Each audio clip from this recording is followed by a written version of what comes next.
All right.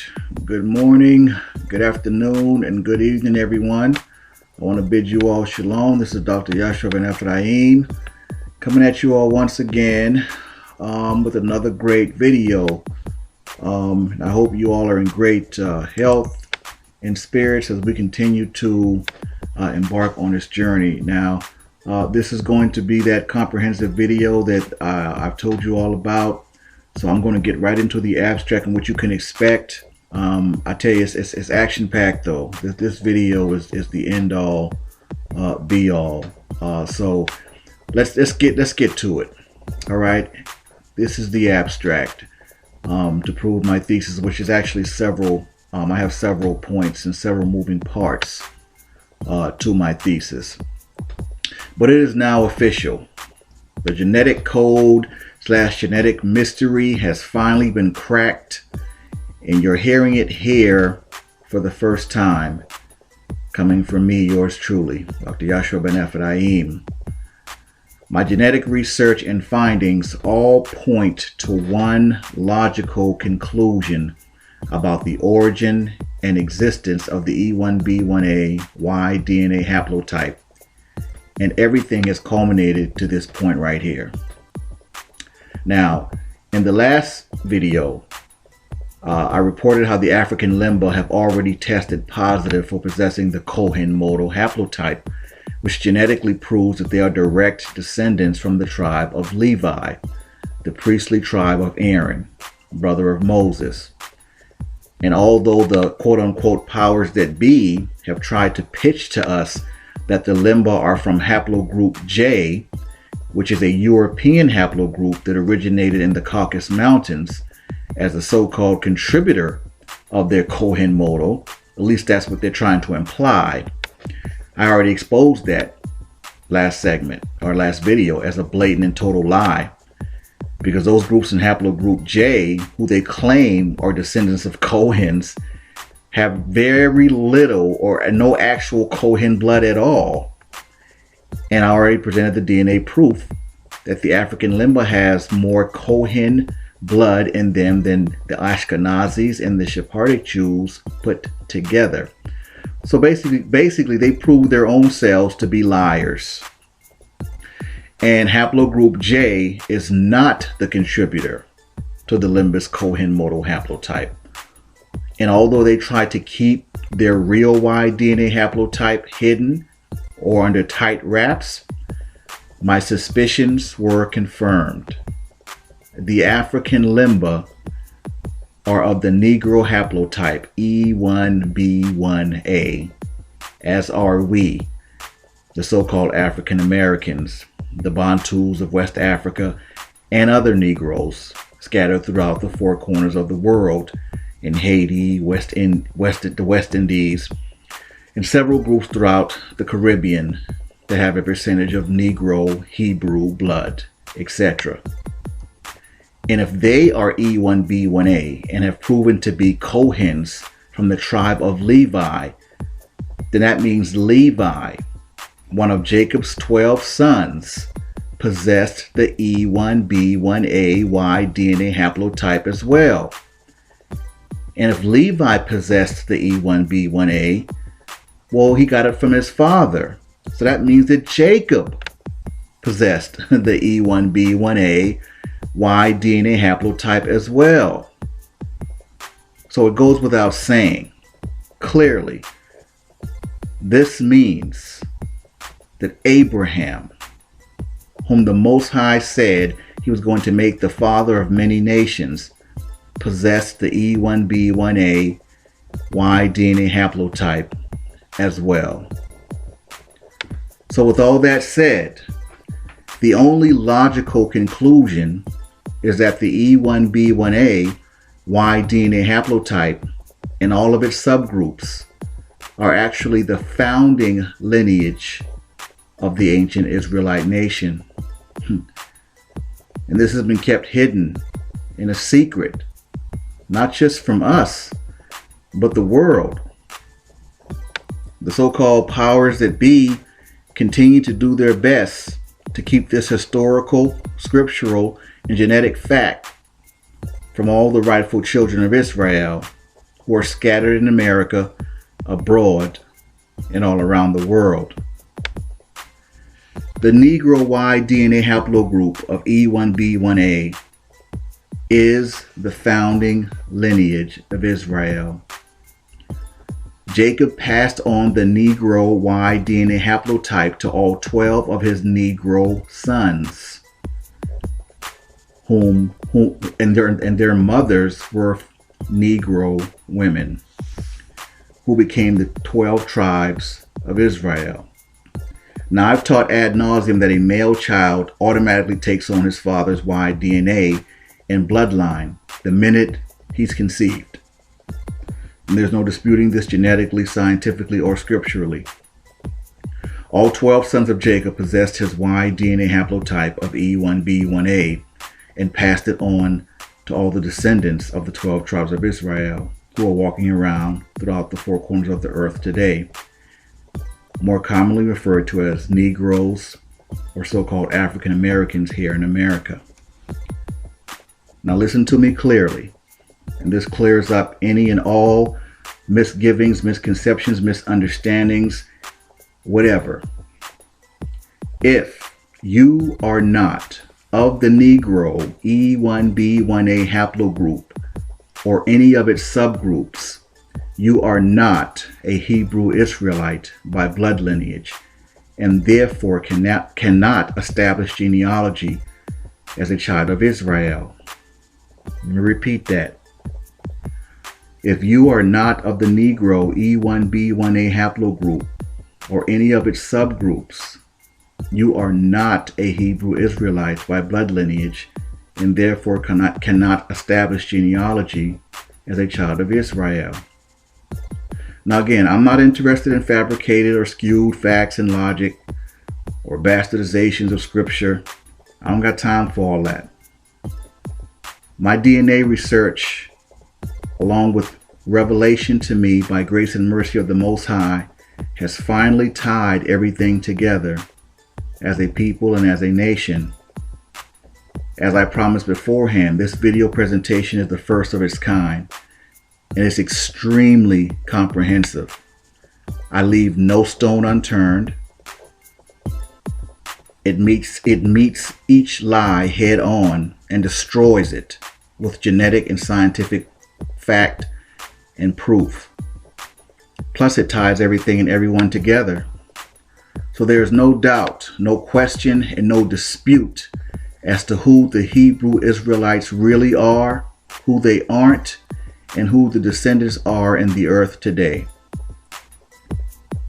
As such, I have found no scientific DNA or genetic evidence or proof that backs the Ethiopians' claim of being descended from King Solomon by way of Queen of Sheba and bearing a son by the name of Menelik.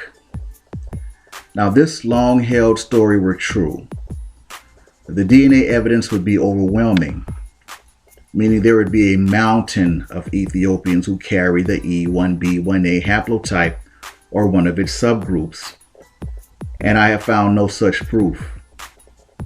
Now, the small percentage of Ethiopians that do possess the E1B1A haplotype is actually more suggestive of a few Hebrews throughout history who laid seed with Ethiopian women. I mean, no more or less. And the small percentage proves that. The only thing it is indicative of is a few males of Hebrew stock who had children with some women in that group. And then the males obviously grew up and around the mother's people and identify as Ethiopian. Now, no other scientific or genetic proof exists to the contrary.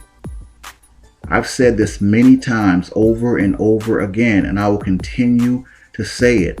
It doesn't matter what you believe or what you've been told or taught your entire life.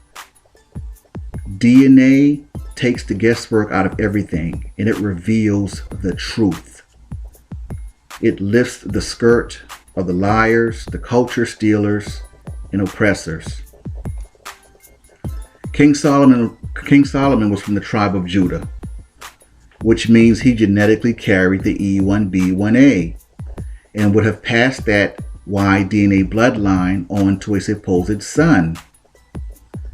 Now, if this belief and story were true, there would be a plethora of Ethiopians running around with this Y DNA haplotype. And I'm sorry to be the bearer of bad news, but this myth does not hold up under scientific or genetic DNA scrutiny. It just doesn't. I've looked high and low, trust me. And I can find no corroborative evidence of this. Now, if someone has any legit and concrete DNA proof of this long-held Ethiopian and Rastafarian belief, I'm definitely all ears and willing to listen. Other than that, we can kill that and move on. All right? They're not us. As much as they like to claim that they are or think that they are, they truthfully do not like us. Never have. Just like many of those other African group and Canaanite groups. Just like the Arabs and the rest of them. They've always been jealous of us and our position as a true house of Israel. Don't get it twisted. The Assyrian king, Shalmaneser, he replaced many of the original Hebrews with the Ethiopians in Israel. But they are no different than any of those other invader or rebel groups that polluted our holy city of Jerusalem with their Gentile blood. Now, with this presentation, I'm going to show and prove that the E1B1A haplogroup is the founding lineage of Israel. That so-called African Americans, majority of, are descended from Igbo and Yoruban Jews that scriptures say would go back into slavery by way of ships in Deuteronomy 28 and 68. I'm going to show and prove that the E1B1A Negro or so-called African Americans are not from the bloodline of Ham. And our Y DNA haplotype of E1B1A did not originate in East, West, North, or South Africa. I'm going to show and prove that the Y DNA haplotype of Ham's bloodline is E1B1B. So there's no way Negroes can be of Ham because our DNA is clearly E1B1A. It's really as simple as that, people. But I'm going to bring that forth. I'm going to lay out what happened to our DNA, just like I told you all, out of Israel. Why it points mostly to West Africa now.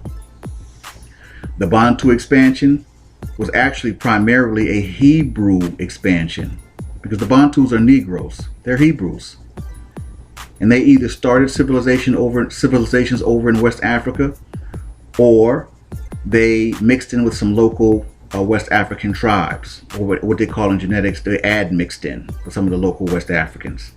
Now, the Bamileke appeared to be one of those tribes in West Africa that are 100% all Hebrew in stock. Okay? I'm going to show and prove that the original Hebrew Israelites were a Negro people and dark-skinned.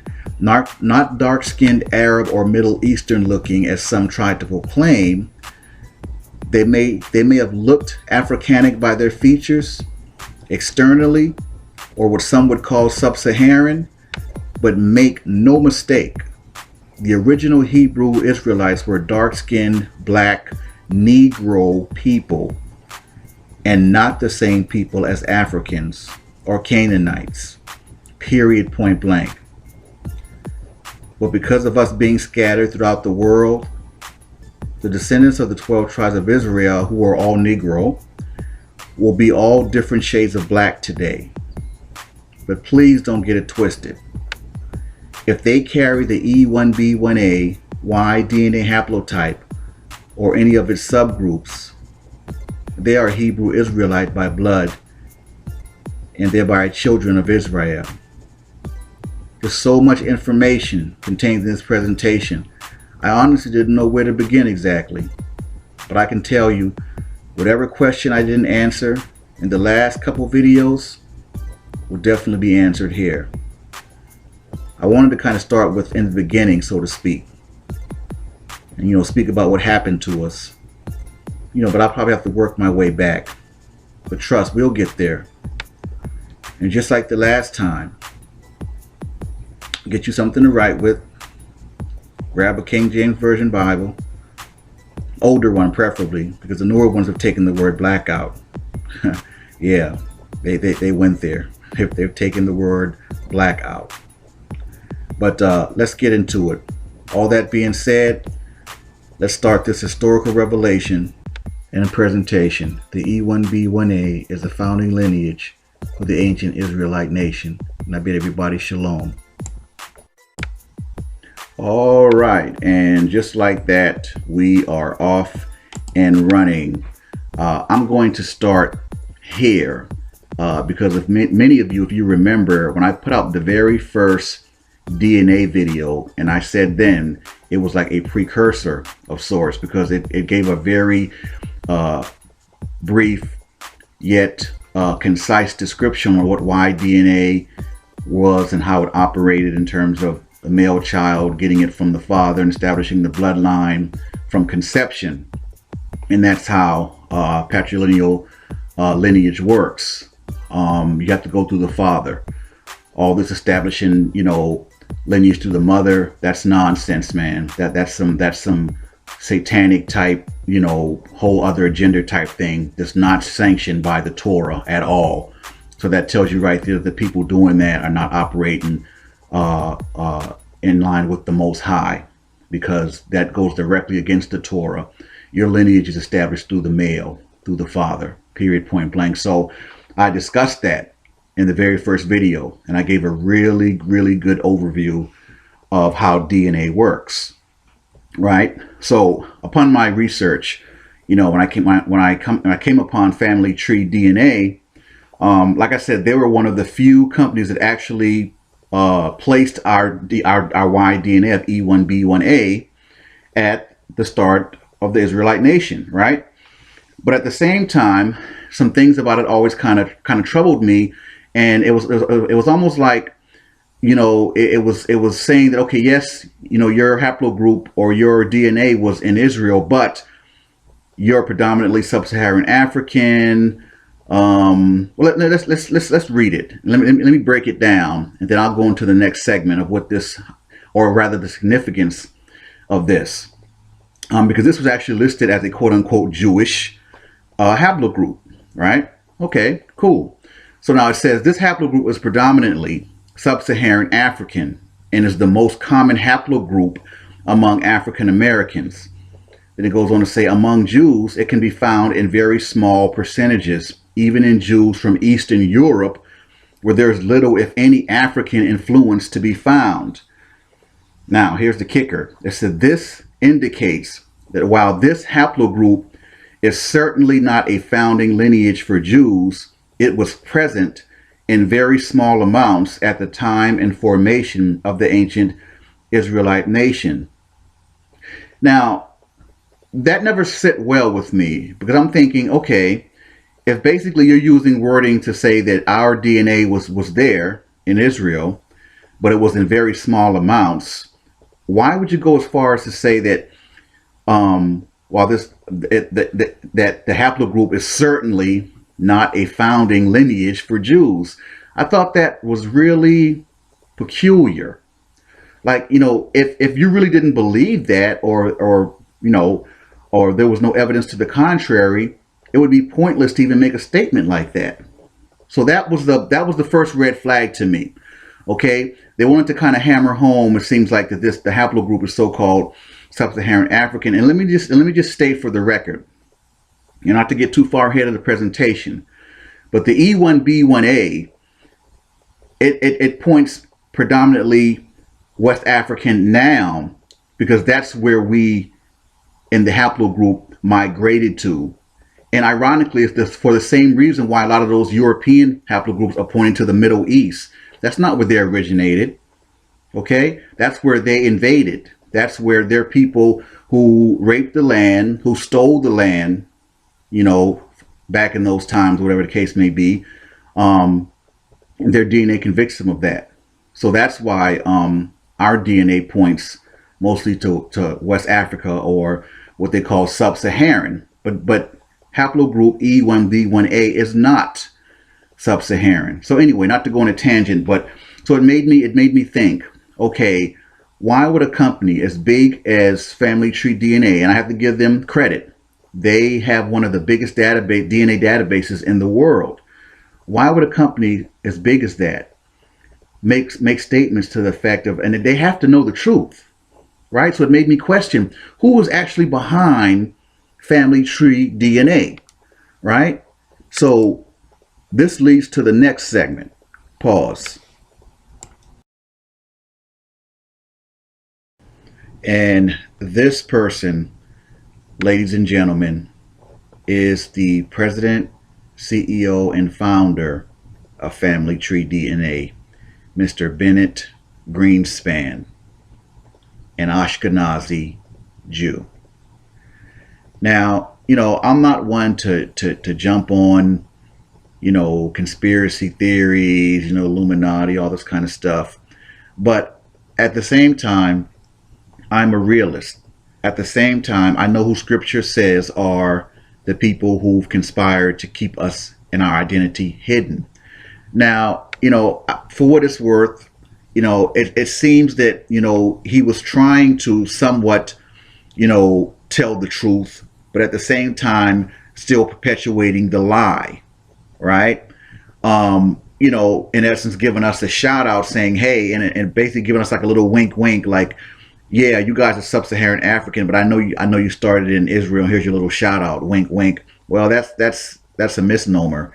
African and Israel are two totally different things. But anyway, so when I found out who was actually behind Family Tree DNA and who this man is, then it made more sense as to the wording.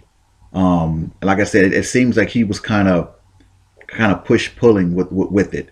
I don't know who's backing him. I'm not going to sit here and say, oh, well, he's got the rich Zionist Jews behind him and da da da da. I really don't know. I'm not even going to go that far. But I just know that you have to know, to understand, rather, when someone's pitching something to you as fact, you have to know about the person who's pitching it. That's exactly why I did my personal DNA journey, so you could all know who I am. That's important, to know the author of the person who's trying to shape your opinion and views about something. Okay, like what's their agenda? What's their point? What do they get from it? Answer those kind of questions. So, yeah, Bennett Greenspan. Now, all that being said, even when I found out who was actually behind Family Tree DNA, and then everything kind of became more focused, everything was okay until I came upon this particular article. And then everything changed in terms of my view of this man, Mr. Bennett Greenspan and Family Tree DNA. And here is the article that changed everything about my view of Mr. Greenspan, questioning his motives, his intentions, and his credibility, and his intent, man, his position. Bottom line, in the one recurring theme, whether it's in the Torah or in the Quran, is to mix not up the truth with falsehood. Clearly with this article, he's with the business, man. He's an Ashkenazi sympathizer, and he's continuing to perpetuate this myth and these enormous lies about the Ashkenazi Jews that occupy Israel today, and that have been occupying Israel since 1948, originated in the Middle East. And I mean, this is an intelligent man with one of the biggest DNA companies in the world. You have to know that when he lays down at night, that he knows this is not the truth. But I'm going to read this article, all right? And then we're going to go into some other prominent Jewish scholars and authors who directly refute Mr. Greenspan and say, listen, the Ashkenazi Jews are European. They're not they're not Hebrews, man. They are Jewish. Okay? Like everyone doesn't know that the majority of them moved to Israel in 1948, man. Like we don't know that. And he's continuing to perpetuate this lie and this myth. Well, let's read it. And this is what did it for me, man. This brought everything into focus about this man and his little shout out, and still trying to, keep our identity hitting. And I know he knows the truth. And 5% ideology, he would be considered a 10%er, because he knows the truth and he's keeping it hidden from our people and everyone else. Okay, it says, the founder and president of Family Tree DNA, one of the top U.S. genealogical genetic testing companies, said genetics prove that the Jewish people's ancestors originated in the Middle East. Now, my people, truthfully, after I read that, I could have stopped reading, man. I mean, seriously, this is past pathetic. And this is why and how power, money, and control is used to keep voices like mine hidden, to keep the truth hidden from the masses. And, Bill Cosby said it best, man. He who controls the media controls the world. And this isn't no race baiting type thing. It's the facts, man. All right. Zionist Jews control most of the media, the banking systems, you name it. They are very rich and very powerful. They have the money, they have the influence to continue to espouse false information like this. Jewish people's ancestors originated in the Middle East? Really? And you put that out with a straight face? But let's read on. Let's read on. And it goes on to say, quote, we're not interlopers who came here from Eastern Europe. Now that's funny. And we're not Serbs or Khazars, Bennett Greenspan said during a guest lecture on Wednesday at the Netanya Academic College in Israel. That is hilarious, man. This man actually, oh, wow. Greenspan refuted the idea stipulated in a book written by Tel Aviv University historian Shlomo Sand that modern Jews are not descendants of people who migrated from the Middle East, but of people who lived elsewhere and converted to Judaism. Yet another study published in 2012 by Harry Osterer, a medical geneticist from the Albert Einstein College of Medicine, showed that many Jews today do have distinctive genetic traits that can be pinpointed back to the Middle East.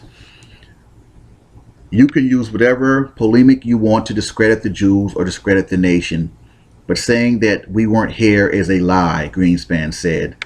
Wow. Isn't that ironic? A lie. Imagine that.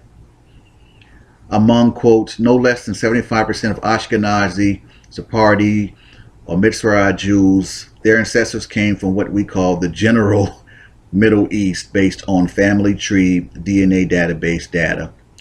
So my people, with that, any benefit of the doubt, I tried to give this man. When I came upon this article, that did it for me. He tells you straight up who he is, what he's about, and he's going to continue to try to perpetuate the lie and myth that the Ashkenazi Jews that occupy Israel today originated there, or originated in the Middle East.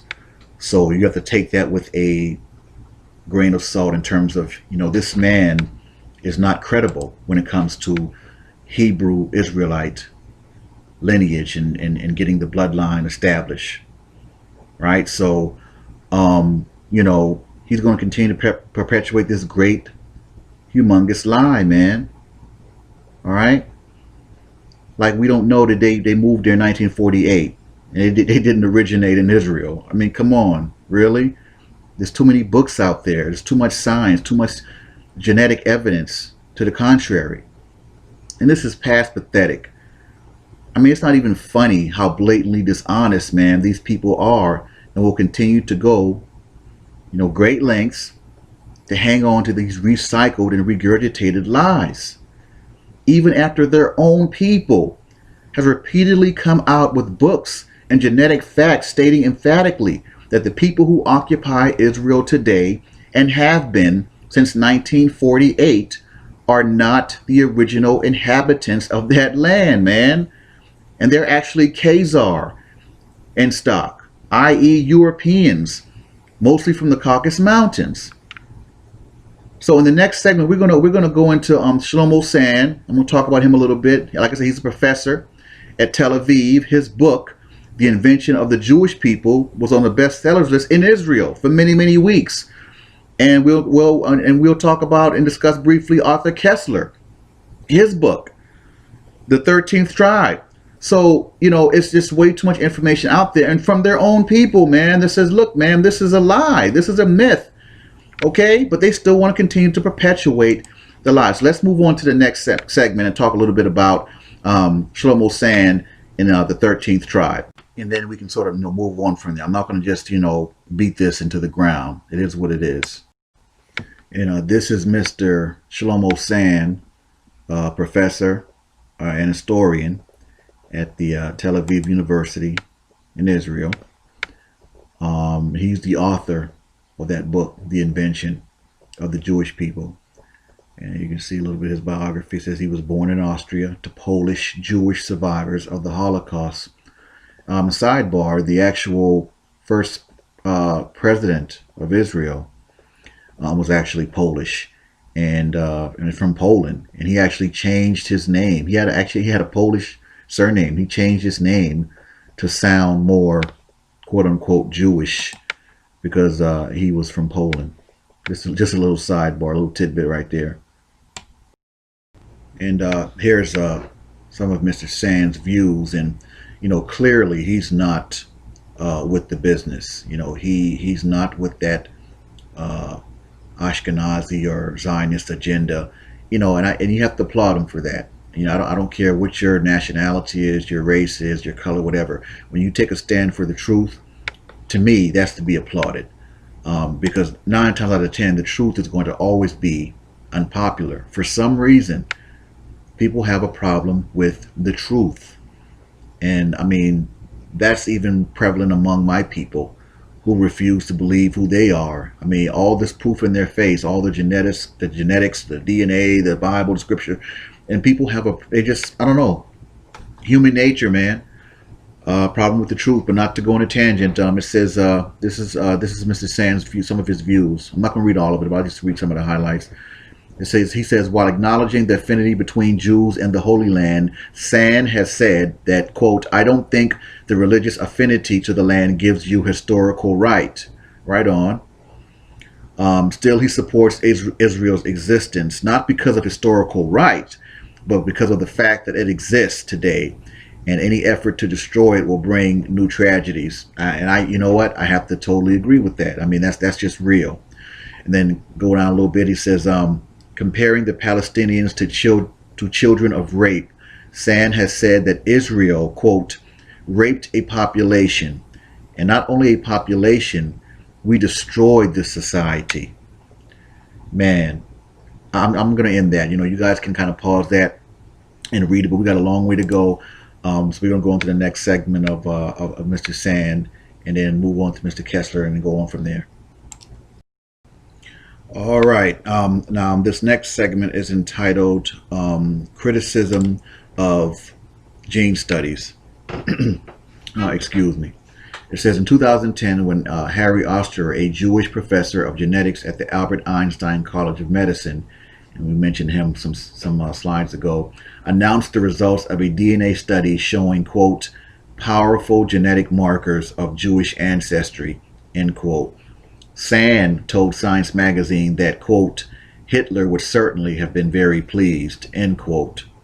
Writing in the Chronicle of Higher Education, Josh Fishman noted that Sand's argument in The Invention of the Jews, quote, the Jews arose from converting many local communities in Europe and elsewhere, is contradicted by Oster's work, which shows that geographically and culturally distant Jews still have more genes in common than they do with non-Jews around them, and that those genes can be traced back to the Levant and are an area including modern-day Israel, end quote. Oster was offended by Sand's attack, quote, bringing up Hitler was overheated and misconstrues my work, end quote. You don't say. But Sand reiterated his criticism, writing in an email to Fishman that, quote, It is a shame for somebody who defines himself as a Jew to look for a Jewish gene. And again, you have to applaud that, because he's not having none of that, and he's not backing down. All right. So kudos to Mr. Sand on that. I think what's kind of fascinating to me is that he's a prominent Jewish historian and professor, and he's really adamant in his position that the Jewish people were basically invented. But his book, The Invention of the Jewish People, we read a little bit about it right here. It says Sand's best known book in English is The Invention of the Jewish People, originally published in Hebrew. Come down a little bit. It says the book was in the bestseller list in Israel for 19 weeks. It was reprinted 3 weeks from published in French, yada yada yada. So and they said up to the top, it has generated a heated controversy. Of course it's going to be heated, it's going to be controversial, because it goes against the status quo. It goes against the he's not with the business, man. He's like, listen, this is not true. This is a myth. And he's not going to help perpetuate or take part in that lie. And again, we're done with Mr. Sand, but I got to give him props and shout outs for trying to take a stand for the truth. Got to respect that, man. Now, let me just reveal some things. First of all, is that the Jews who were brought in Israel, most of them are white. Not most of them, almost all of them are white, including me. I was brought in Israel from a country which is called Bulgaria. It's a European country, and I can tell you that in every European country there are Jews, and there is so-called organization Jewish Agency, which is trying to take those Jews to Israel. If you track this organization, you can find out that this is not an Israeli organization. This is an American organization. Jewish Agency is an American organization which has the exclusive right to decide who is Jewish and who is not on this planet, and who to be taken to Israel and who's not. Now, if you do research, you will find out that in Africa, in Black Africa, they're looking for Jews only in Ethiopia. They bring Jews only from Ethiopia. And I can tell you, by knowing a lot of people, Ethiopian Jews here in Israel, that they're treated very badly, very badly. And many of them commit suicide because they cannot take it. So they come from some place, Ethiopia, they don't have much there, but they live decent life. And when they come here and try to be humiliated and so on, some of them cannot even take it. Now, what I'm trying to say is that why from each white country this Jewish agency is trying to bring Jews, and when it's about Black Africa, they're going to Ethiopia, and this is where they stop. The only one place. Now, because of the same thing, they're trying to do the white supremacy here. They try to bring white guys here and to take the supremacy over Arabs, which are the local citizens, and over blacks, which are so far they're only the Ethiopian Jews. Now, what I'm trying also to say is that another question is why America needs Israel. In Israel there is no oil like in other Middle Eastern countries. There's nothing they can be attracted to. But why do they do all these things? Why do they invest money, bring white people and so on, when they build their system of white supremacy, just like in America they build in Israel? Why? And I can tell you why. Because the true Jews, according to the Bible, you can check it in the Bible, you can read Job 30:30 and some other places, they have never been white. They have been people of color. And they have not stopped in Ethiopia. They were in Ethiopia, Sudan, and they have settled in West Africa. From West Africa, they have been taken as slaves to America. Brothers and sisters, blacks of America, it's you. You are the true Hebrews. You are the true Hebrews from the Bible. America gonna do everything, gonna invest as much money as it has, gonna fight as much wars as they can, gonna invite as much weapons as they can, just to hide this away from you. Gonna take Israel gonna bring white people here and to tell you these are the Jews, gonna kill you, gonna kill Arabs, gonna mistreat white people like this guy, just to tell you this lie that you are nobody and we are the Jews with all the history and so on. It has been deleted, your history. You don't know who you are. Don't forget about it. This is why America has been taking your history away, never to find out that it's all about you.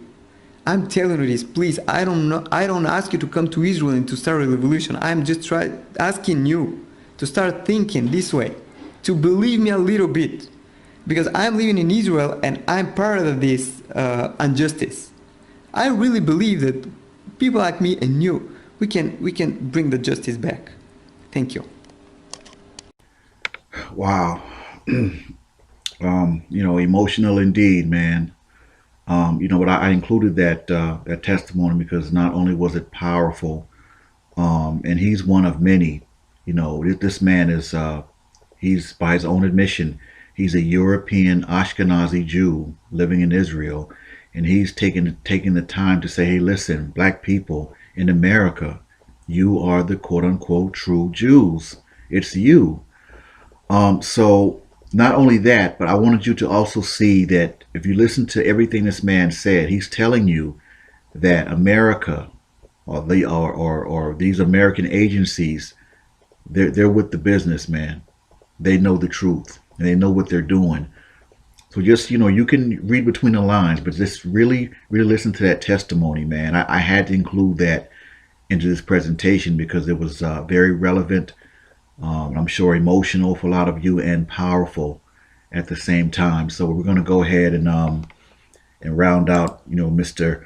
Bennett Greenspan and end this segment on this Hebrew / Jewish DNA haplogroup, and then move on, to the next segment. But again, shout out to the gentleman in that video, and anyone of whatever ethnic background you are who is willing to take a stand, for the truth.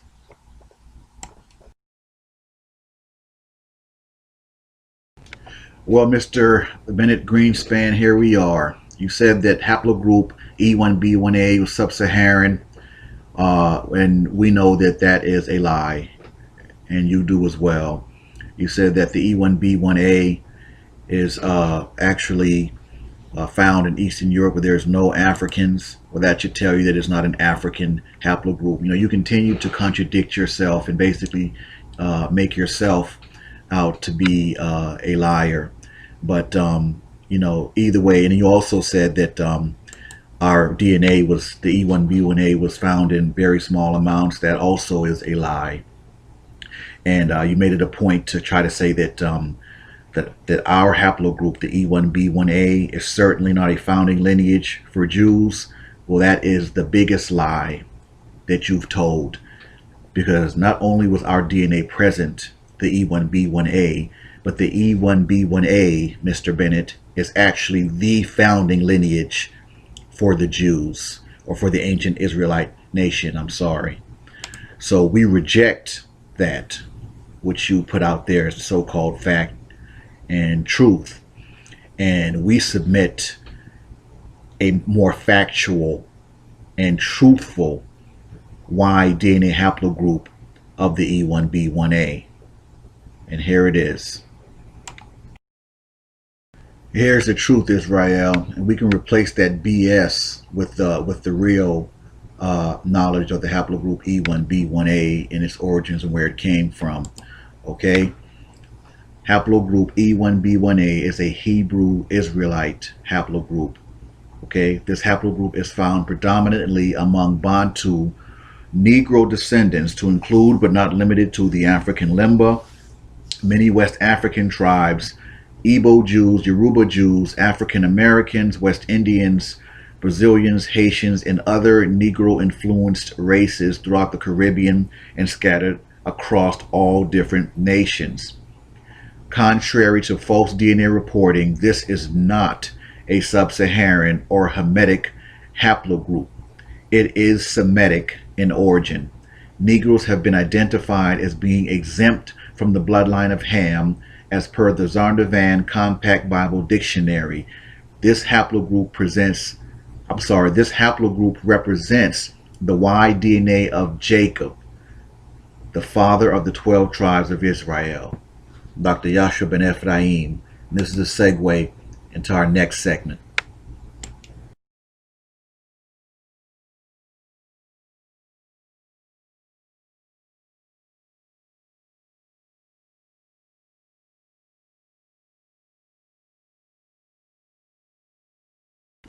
All right.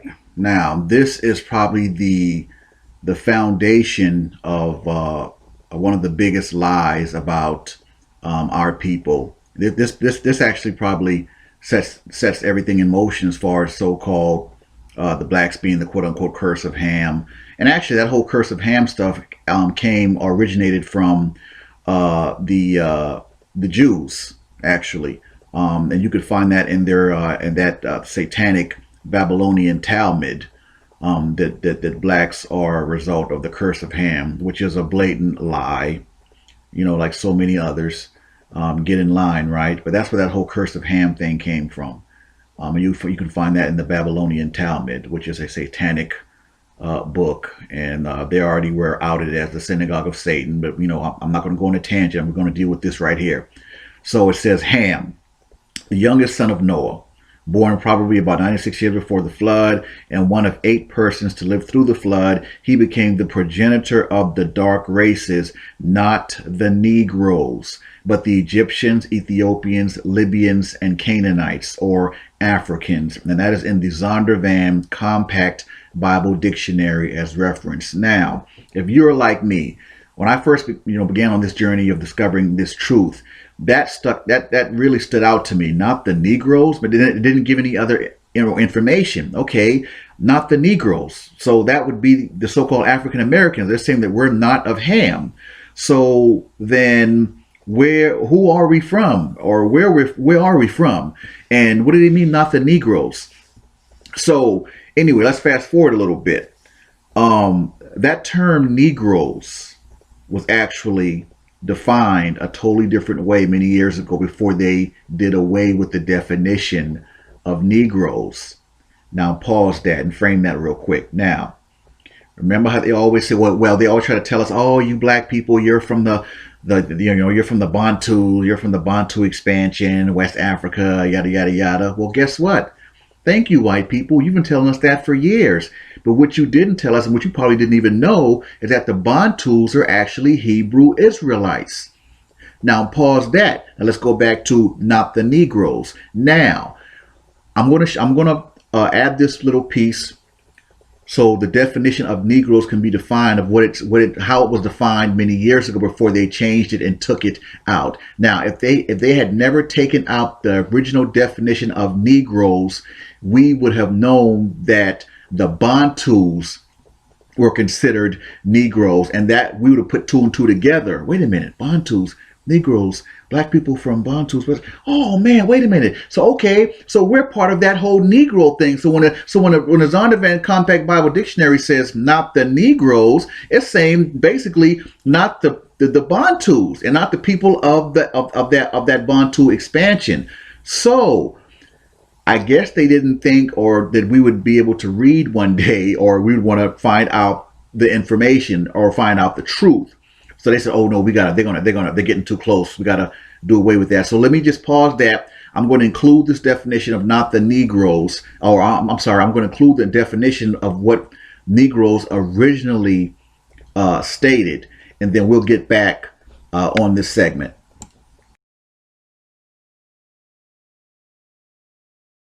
Here it says Negro, plural Negroes, Spanish Negro, from, right, Negro, black, from Latin Niger, like that's where we get Niger, Nigeria, Niger.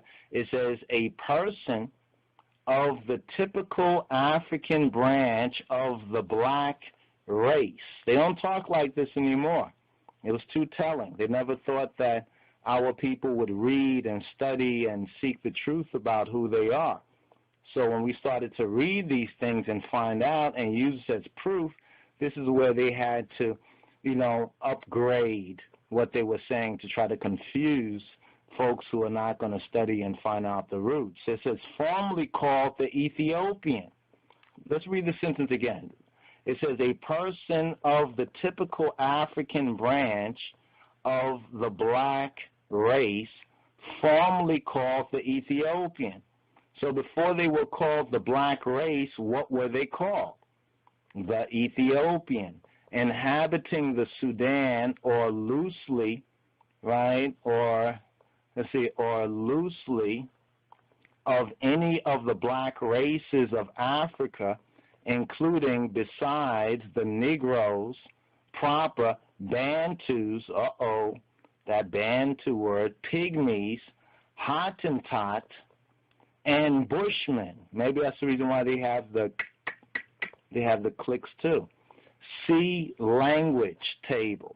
Secondary is a black man, a person having more or less Negro blood, more or less. Look at Negroid. Negroid, characteristic of or like the Negro or Negroes. A member of a race perceptibly sharing Negro blood. That means, looking black. Or displaying Negro traits, especially a Bantu. So there you have it, Bantus. Had they never changed or taken out the definition of Negroes, we would have known that when the Zondervan Compact Bible Dictionary said that Ham became the progenitor of the dark races, but not the Negroes, we'd have put two and two together, and we'd be like, wow, so the Negroes are of Shem. They're not of Ham, like the lies have been told, right? And we would have put that together. So they took it out, man. They're like, oh no, we got to get rid of this. They're on us. They can read now. But yeah, that was profound. That was definitely profound. So yes, the Bantus are Hebrews. So when they try to say, yeah, oh yeah, from the Bantu expansion, yep, you're right, we are, yep. And how we know the Bantus are Hebrews as well is because their blood and DNA, which is the same as ours, E1B1A, is not found pretty much anywhere else. It trails off in East Africa and North Africa, right? And I kind of deal with that a little bit later too, in terms of debunking the fact that the Y DNA of E1B1A originated in North or East Africa, which is it's a bunch of crap, cockamamie BS, man.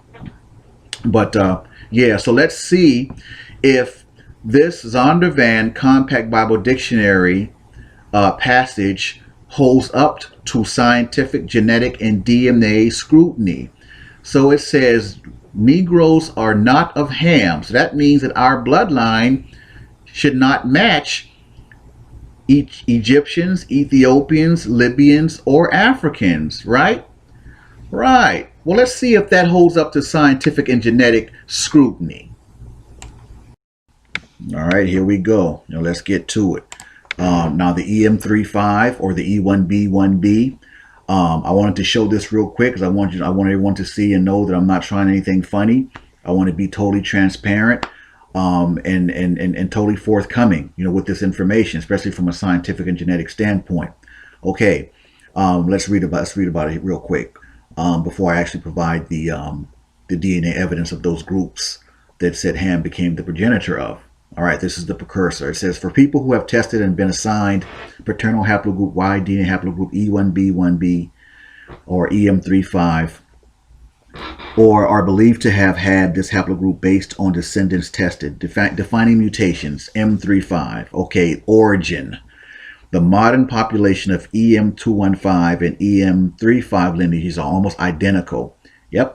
They really are, and therefore, by definition, age estimates based on these two populations are also identical. E1B1B or EM215, which is a subgroup, and its dominant subclave, E1B1B1, EM35, are believed to have first appeared in East Africa about 22,400 years ago. So let's pause that real quick, and not to go on a tangent, but this is the DNA that originated in East Africa, not ours. Okay, they got us twisted with somebody else. This is E1B1B or EM35 that originated in East Africa, and as we go down, we'll see Northern Africa, but not us. Y'all, they got us twisted, man. Let's read on. Distribution: the M215 is distributed as far south as South Africa and northwards into North Africa. You see, my people, see, we're putting it all together. Now it's becoming more in focus. From where it has in more recent millennia expanded to Europe and Asia. M35 is the predominant subclave of E1B1B, representing almost exactly the same population. Now check this out. A significant proportion of Jewish male lineages are M35. M35, which accounts for approximately 18 to 20% of Ashkenazi and 8.6% to 30% of Sephardi Y chromosomes, appears to be one of the major founding lineages of the Jewish population. That is funny, because the people that have this lineage or this bloodline, man, you'll see, man, they're Africans. They are Africans. So for them to attach themselves to the E1B1B and pretty much, you know, kind of disassociate themselves with the E1B1A, that's backwards.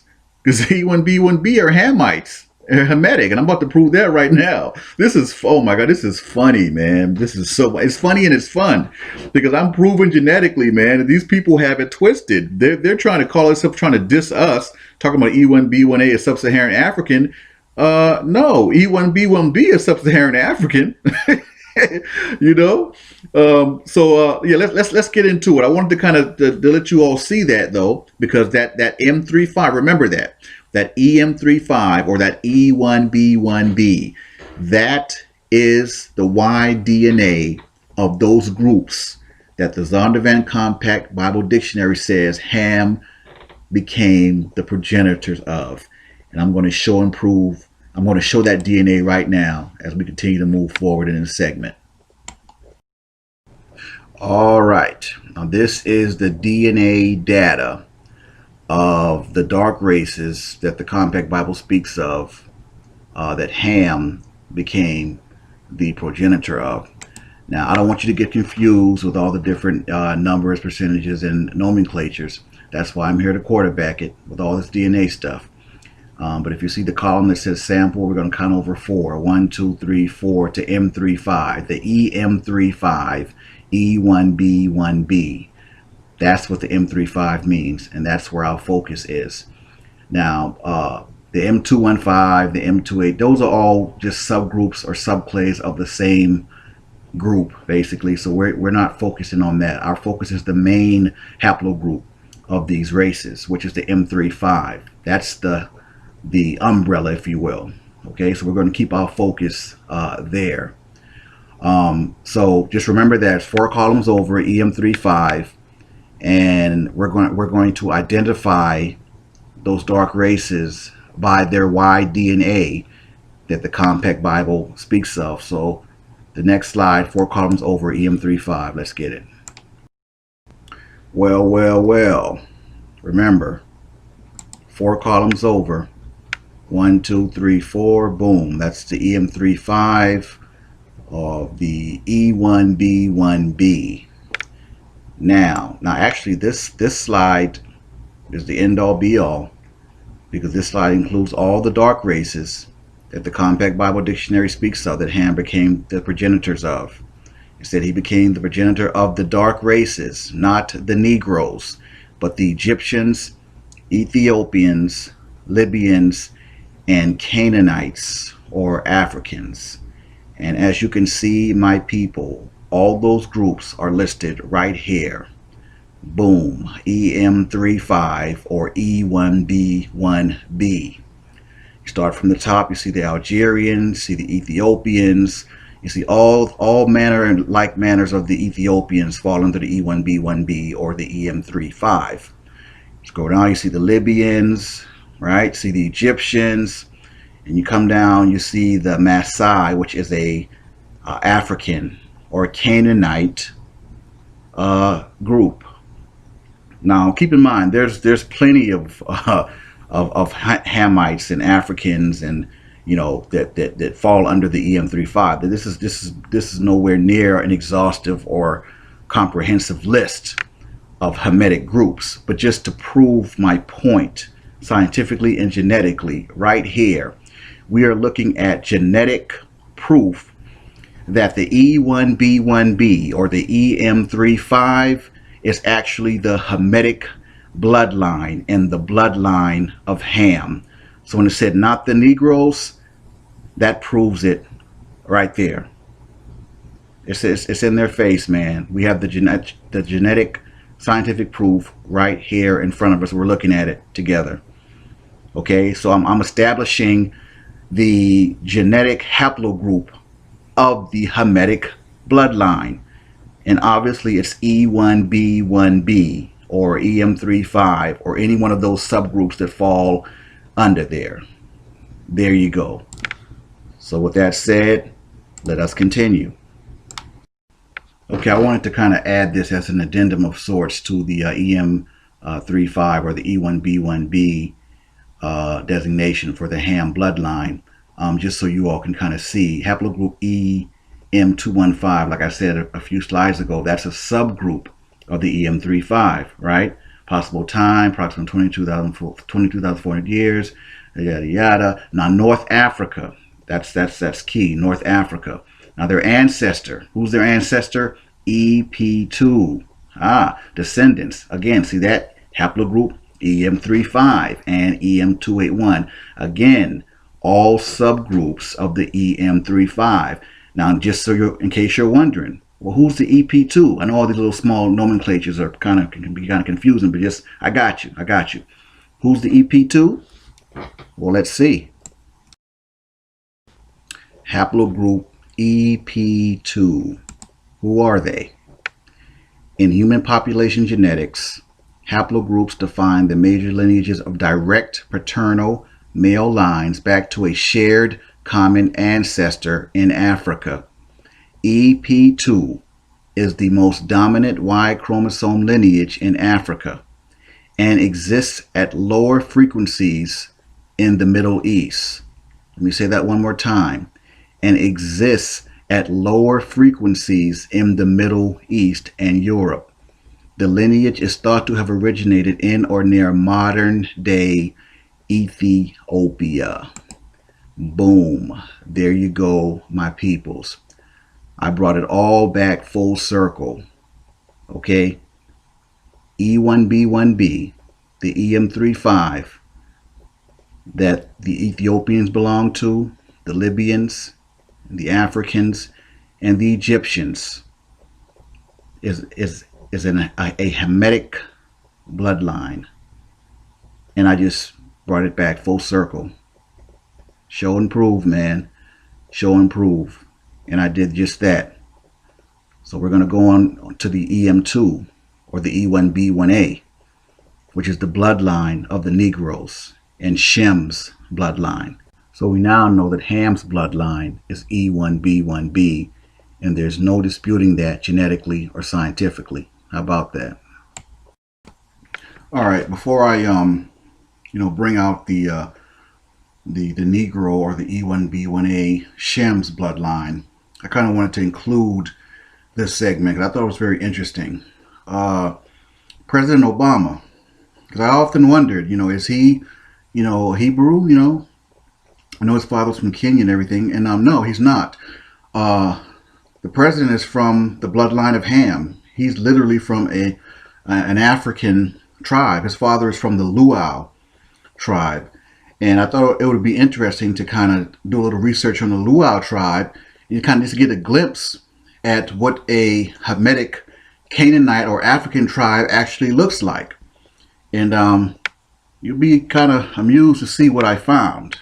But remember, he has no genetic ties with us whatsoever. And here you go. Oh, man, when I saw these pictures, man, this is the Luau tribe. And these are supposed to be men of the Luau tribe.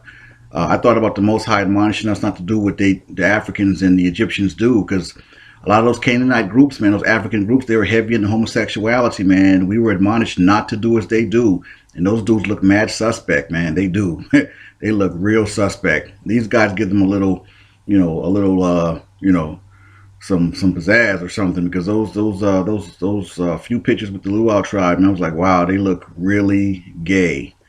But I just thought that was interesting, man, to include. But that's your E1B1B, your Ham bloodline, man. That's your EM35, and that is the tribe that President Barack Obama is descended from. So I just thought that was real interesting to kind of add to the presentation.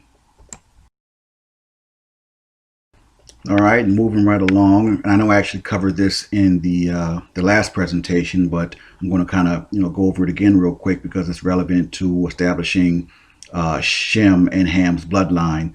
Now, obviously this is the E1B1A, or the Negro or the Hebrew Y DNA right here that we're looking at. And we covered this before, but this is Shem's bloodline, man. These are your Hebrews, E1B1A, and the tribes that they're scattered into in West Africa. Now I'm going to kill two birds with one stone on this slide.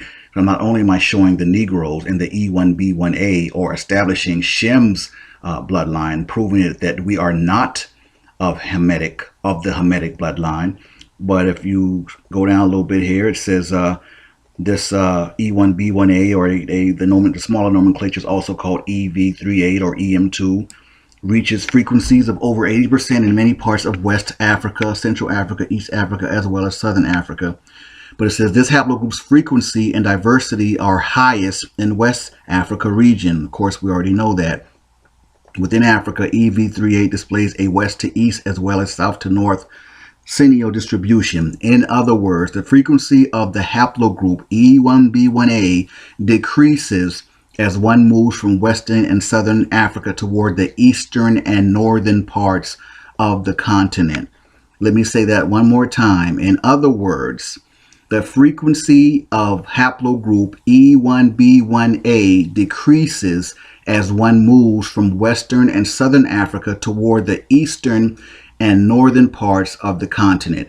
So that kills their argument that the E1B1A originated in East or Northern Africa, because in fact our DNA trails off when it gets to those regions. So we don't even have to say no more on that, man. I mean, I'm just destroying these lies, and doing it by genetics and science. How cool is that? The Zondervan Compact Bible Dictionary tells us that Ham became the progenitor of the dark races. All right, and then it went on to name the dark races that he became progenitor of: the Egyptians, Africans, Canaanites, and Ethiopians, but not the Negroes. And if the Negroes, who are also known as African Americans here in America, are not of Ham, that would mean they are of Shem. Does science and DNA support this revelation? Yes, I'm proving that it does. By wide DNA evidence and genealogy, it is clear that Negroes and or so-called African Americans are not from the Hamitic bloodline of those groups listed in the Zondervan Compact Bible Dictionary, which clearly shows they are not from the bloodline of Ham. And here's more genetic proof before I conclude this segment. So, okay, what we're looking at here on this slide is I have them side by side. I've already genetically established that the Zondervan Compact Bible Dictionary lists the groups that are the bloodline of Ham. And they are the Ethiopians, the Egyptians, the Libyans, and the Africans or Canaanites. And I established that those groups are actually E1B1B or EM35, which establishes firmly that that Y DNA haplotype is the bloodline of Ham. Now, the E1B1A or the EM2 or the EV38, that's Shem's bloodline. Those are the Negroes. I have them listed to the left. And you see there some of the groups in the tribes that we're mixed into. Now, keep in mind, this list is nowhere near the comprehensive of all the different groups that have a percentage of Hebrews or Hebrew blood. Okay, but these pretty much are the highest ones, or the highest percentages, or whatever the case may be. All right.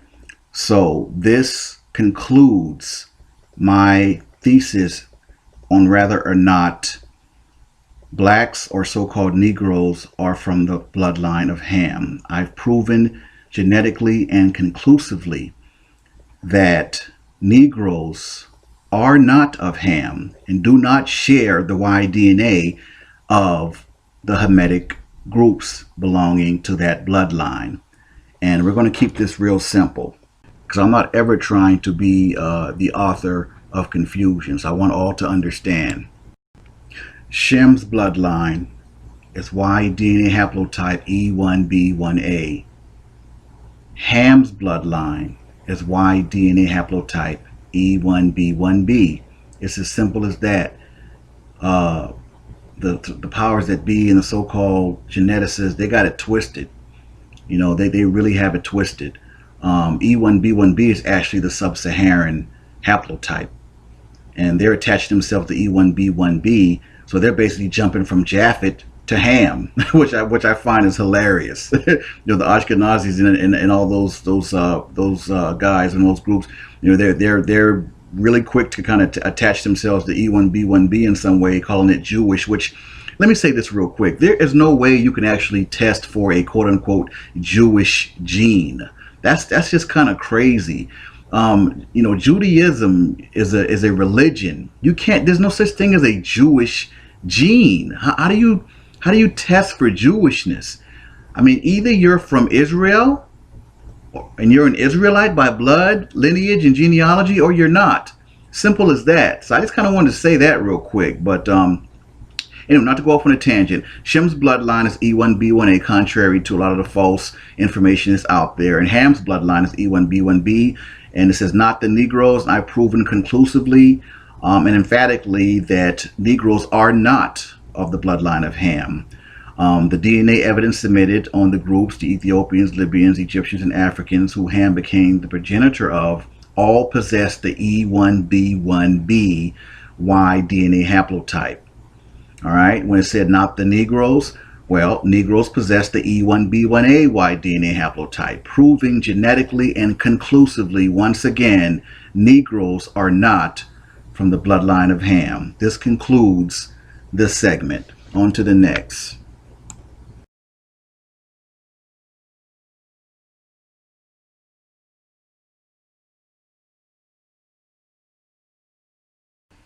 Okay, now I wanted to give a visual, because I'm real big on visuals. You know, when I made the statement that the E1B1AY DNA haplotype is the founding lineage of Israel, is because that's the only logical conclusion to draw once you really look at the genetic and scientific evidence. And again, the African limba, they're the prototype with this, because basically when they let the cat out of the bag with the African limba and let it out and put it out that they were actually Cohens or Cohen model haplotype, they tested positive and had the highest concentration of it than any group on the planet, they couldn't unring that bell, man. They basically opened the floodgates for all of us, essentially, because like I said, my suspicions were confirmed. Like I said, they tried to tell us that the African limbo were in haplogroup J, which is a European haplogroup, but I disproved that, and you know, that's a lie. That's a blatant lie, right? So they are the prototype because again, my suspicions were confirmed. They're actually E1B1A, man. So, and I knew it all along, and it was just confirmed. So they are EM2 or E1B1A, just like we are. So they're the prototype. And you look at the African limba, you look at their features, they don't look like dark-skinned Middle Easterners or dark-skinned Arabs, do they? No, they don't. They look like Negroes. They look like black people, all right? So pause that. So to draw the logical and scientific conclusion that the E1B1A is a Negro haplogroup that belonged to the founding fathers of Israel was the only logical conclusion to come to. And that was that the African limba was actually like the kind of the missing piece that we needed to kind of put this whole thing together. At least for me, that did it for that. That was like the linchpin I needed, man. That it really did. And I give all praise and due to the Most High for that. So they are the prototype. And so now that we know and have genetic proof that they are from the tribe of Levi, right? Well, listen, Levi and Judah had the same mother and father, right? They were both Negro. So Levi and Judah are going to look alike. They're not going to be, look totally separate from each other. They're going to be two black young men that look like their father, Jacob. So, with that said, that's going to segue into the next segment of the 12 tribes of Israel, or Negroes. But let's first take scripture and deal with the color of the original Hebrew Israelites. I decided to do this segment because, I'm pretty sure now this obviously isn't for other Hebrews, but I'm pretty sure there's a lot of brothers and sisters out there, and a lot of people who, started hearing all this stuff about Negroes or Shem and this and that, and Hebrews are black and Negroes, and they're like, where's all this stuff coming from? Well, I think it's important to kind of, to get it established from scripture, from the Bible. So I decided to do this segment right here and come to a scientific, genetic, and logic conclusion at the end of it, that in fact the original Hebrew Israelites, as put forth by scripture and by genetics and DNA, were black or Negro people. All right, they're very dark skinned. So we're going to start with Lamentations. Get your Bibles out, King James Version. An older one now, because in terms of the Israelite skin color, they've taken the word black out of the newer King James versions of the Bible. Yeah, there's no end, man, to what they'll try to do, man, to keep the truth hidden. But anyway, moving right along. Lamentations 4:8 says, their visage is blacker than a coal. They are not known in the streets. Their skin cleaveth to their bones. It is withered. It has become like a stick. And visage is defined as a person's face. It's as clear as day. Right there, Lamentations 4:8. On to the next scripture describing the skin color of the original Hebrew Israelites as being black. And remember, when we get to the end of the segment, I will tie it all together and end with that conclusion. Jeremiah 8:21, it says, for the hurt of the daughter of my people am I hurt. I am black. Astonishment hath taken hold on me. All right. It's clear as day. I am black. On to the next scripture. All right. Jeremiah 14:2 is actually dealing with the Israelites as a people, because it uses the collective word they.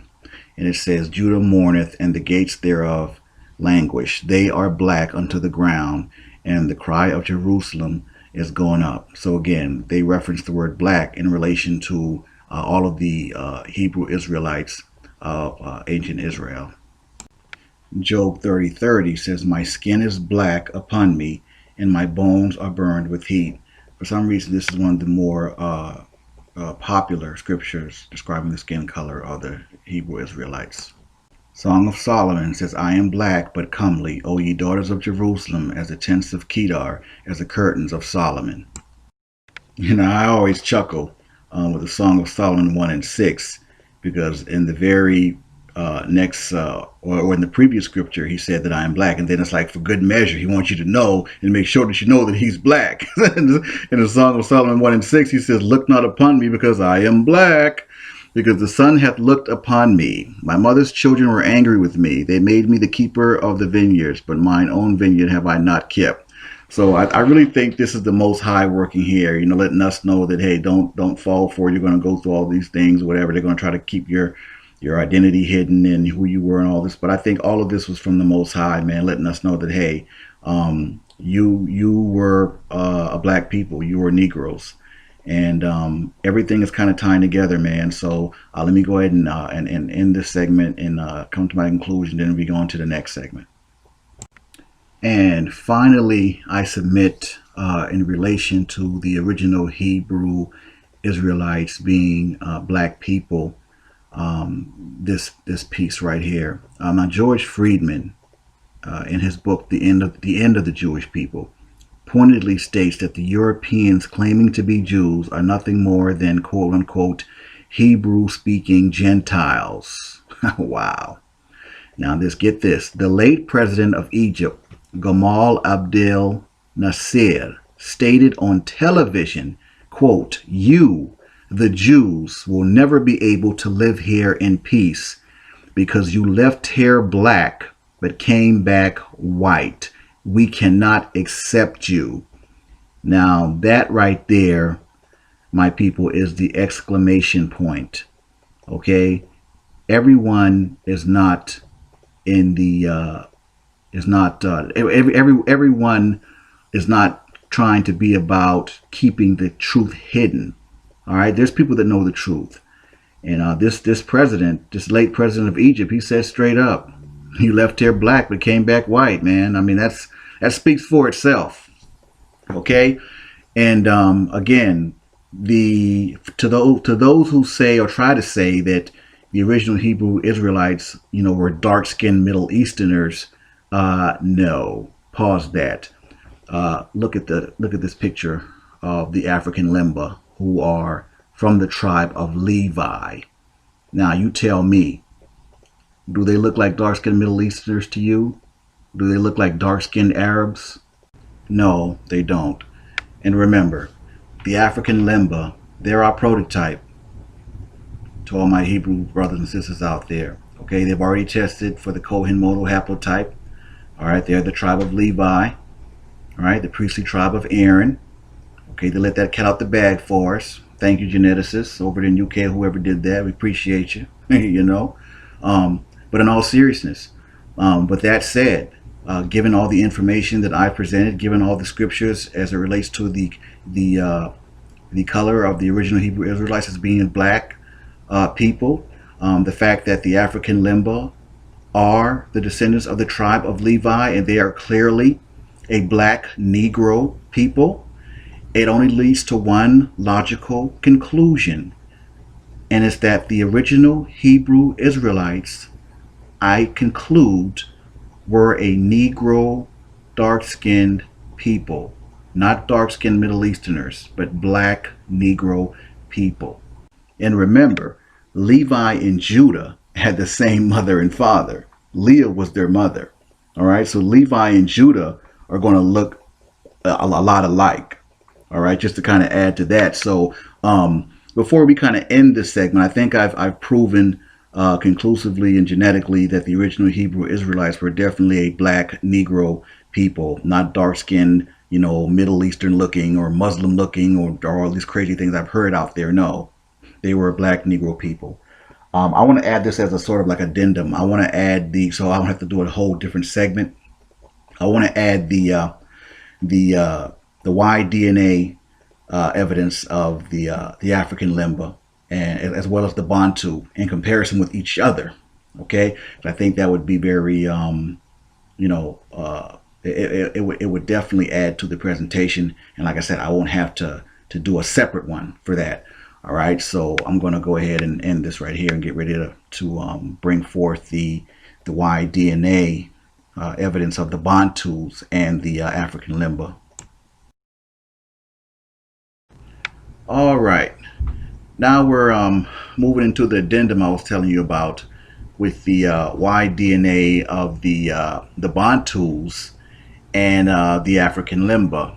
And as I'm sitting here kind of reviewing this DNA evidence, it's just kind of fascinating, in that the lengths that people will go through and go to perpetuate a lie. I mean, just to kind of keep our identity hidden, to keep the truth hidden. I mean, it's just, I don't know, man, it's mind-boggling. It reminds me of something my grandmother would always say.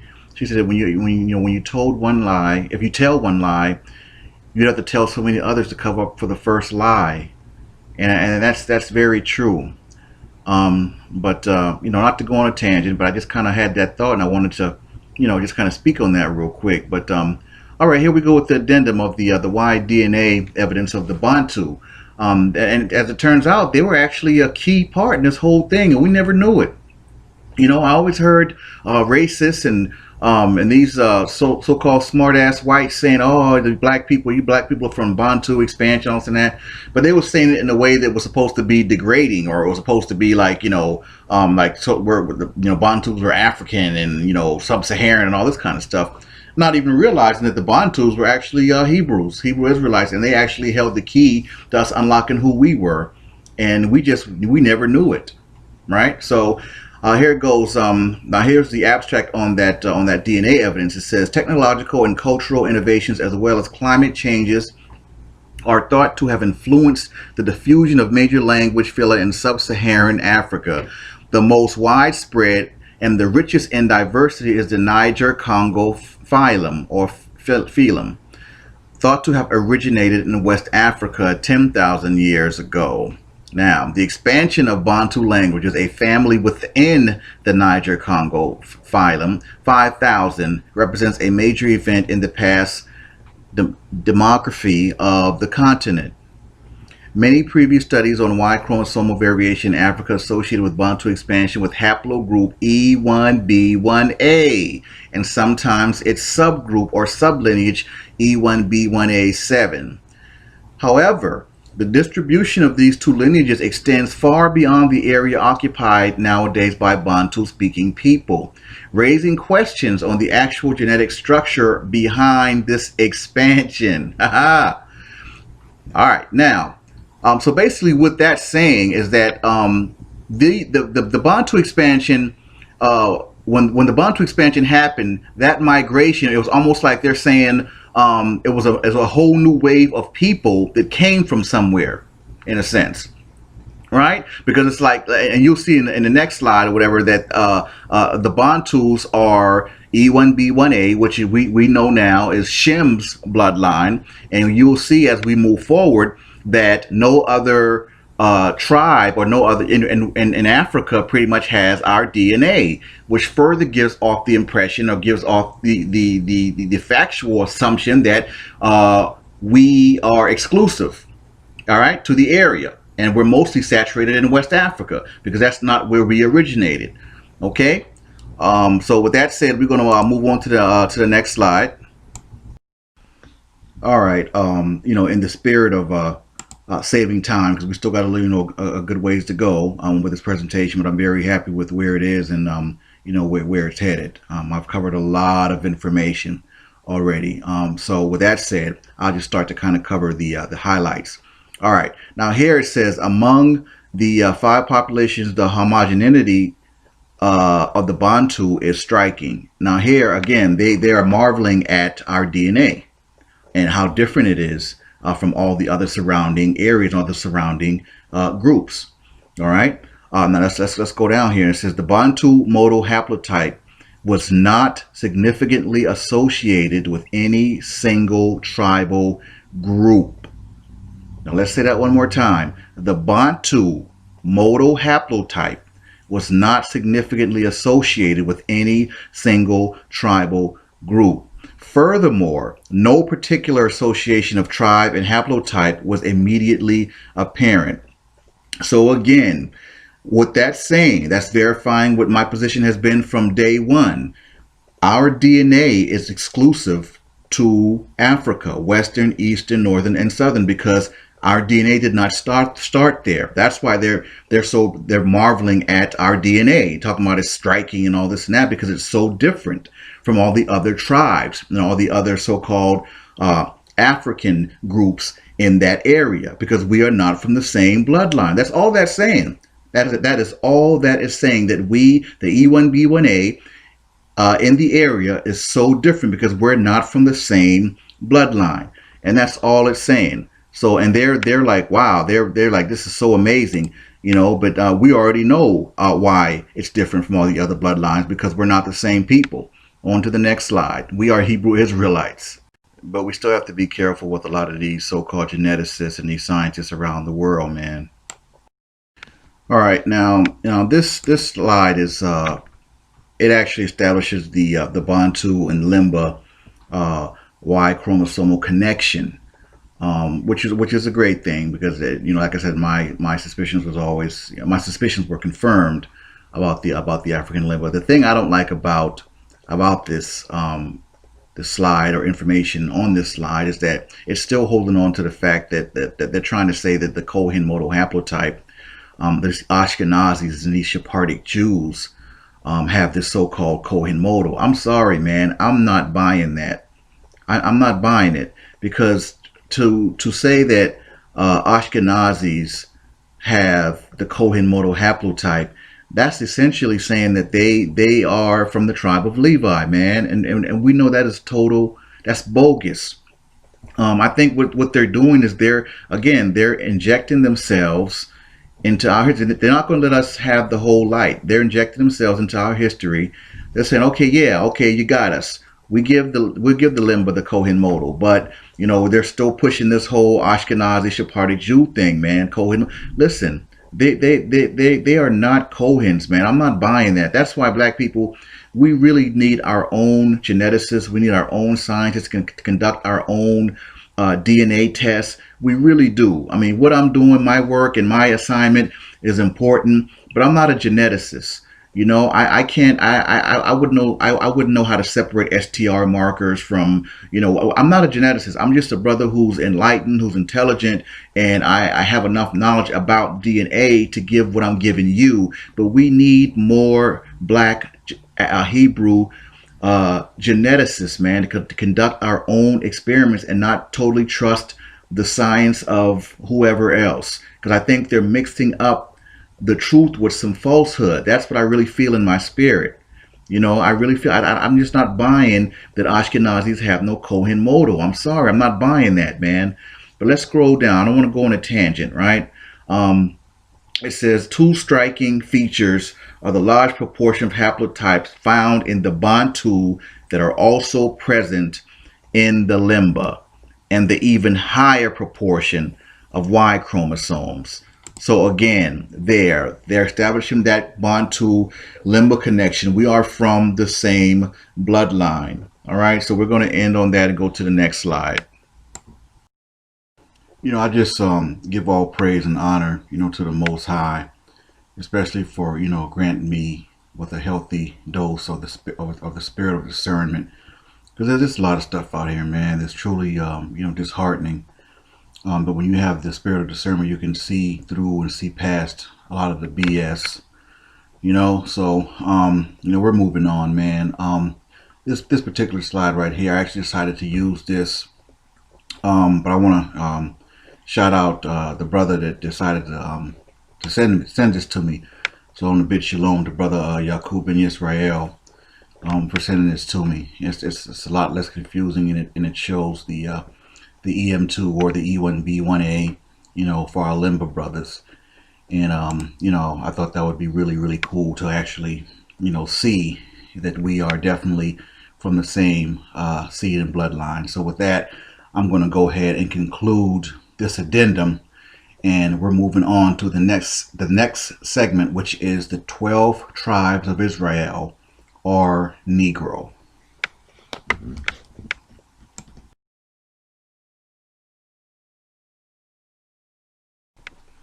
All right, so here we are, the next segment.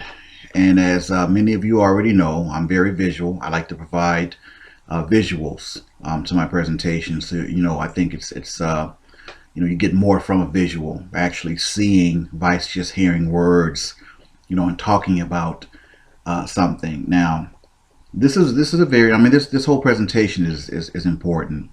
But I really want to touch on a lot of things with the whole 12 tribes. I'm going to keep this and make this as basic genetics 101 as I can, especially considering, I've already done the 12 tribe chart genetic breakdown. So please continue to share that video, and because there's still a whole lot of people out there who who just have no clue and don't know the truth about the 12 tribes and everything like that. So there's really no need to try to incorporate a whole bunch of or groups of people who are simply not Israel. They're not Hebrew Israelites. That they do not belong. And I've already covered this. I covered this in the abstract. If you are not of the Negro E1B1A or any of its subgroups, you are not a Hebrew Israelite. And it's as simple as that. I've already logically and scientifically and genetically made the logical conclusion based on all the evidence that I've submitted so far that the E1B1A is the founding lineage for the ancient Israelite nation, meaning Abraham, Isaac, and Jacob possessed this E1B1A. So yes, this is the bloodline of Shem, contrary to all the information that's out there saying the exact opposite. Okay? And I've already proven that. No one can dispute that. So with that said, let's get into it. Let's deal with this. I'm gonna bring this out because there's still a lot of stuff out there that's just not quite right or whatever. So all right, now we're gonna keep this simple. Okay? Jacob was a black man. He was a Negro. All right, I've already established that, so I don't have to beat that about your head or whatever. Jacob was a Negro. Okay, he possessed the E1B1A Y DNA haplotype that he passed on to all 12 of his Negro sons. Now, to hammer that point home, the 4 women that had his children were Leah, as you can see, Bilhah, Zilpah, and Rachel. All 4 of them were Hebrew Negro women.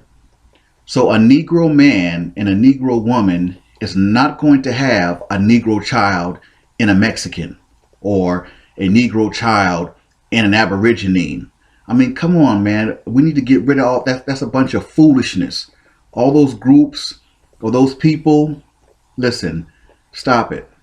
Okay? Stop it. The 12 tribes of Israel are Negro. Bottom line. Okay? The 12 tribes of Israel today represent the E1B1A and all of its subgroups. That's Negroes and their seeds worldwide. Okay? So, with that said, it's simple. Like, for example, and I think I kind of touched on this a couple slides back, but Levi and Judah, matter of fact, Reuben, Levi, Judah, and Issachar were all born of Leah. So that means they have the same mother and father. Okay? So there's no way that a group of Indians are going to be from Reuben and a group of Mexicans are going to be from Issachar, and then you got Levi and Judah, they're supposed to be Negroes. And come on, man, that's just foolishness. Okay, let's kill all that 12 tribe stuff. That's foolishness, and genetics will never support that. Okay, let's stop that. Let's kill that, man. That's just foolishness. Okay, they have the same mother and father. Okay, Leah didn't birth a Mexican. She didn't birth an Indian. She birthed 6 black children for Jacob. That's what she birthed. 6 Negro males. And let's just keep it 100. Let's keep it all the way funky, man. She birthed 6 young black babies for Yaqub. Okay, and that's just that. It's as simple as that. All right, so we can just kill all that, and I think I've presented enough genetic evidence about the not only the complexion but the race of the original Hebrew Israelites. So I don't want to beat this about your head ad nauseum. I really don't. But I think it's important to address this because, there's, like I said, there's still a lot of misinformation out there, and these guys running around, talking about this 12 tribe chart stuff, and it's just ridiculous. You got brothers out there got Aborigines thinking that they're Israel, man. I mean, come on with the foolishness, man. This is just foolishness. Stop it, please, stop it. All right. I mean, even if your intentions are pure, okay, you have no right, you have no authority, making people Israel or children of Israel that are not. It's as simple as genealogy, man. You have the bloodline or you don't. If you are not, the Negro is the key to Israel, period. If you do not have the Negro haplotype of E1B1A or any of its subgroups, you are not a Hebrew Israelite. Okay, and I'm moving on from that.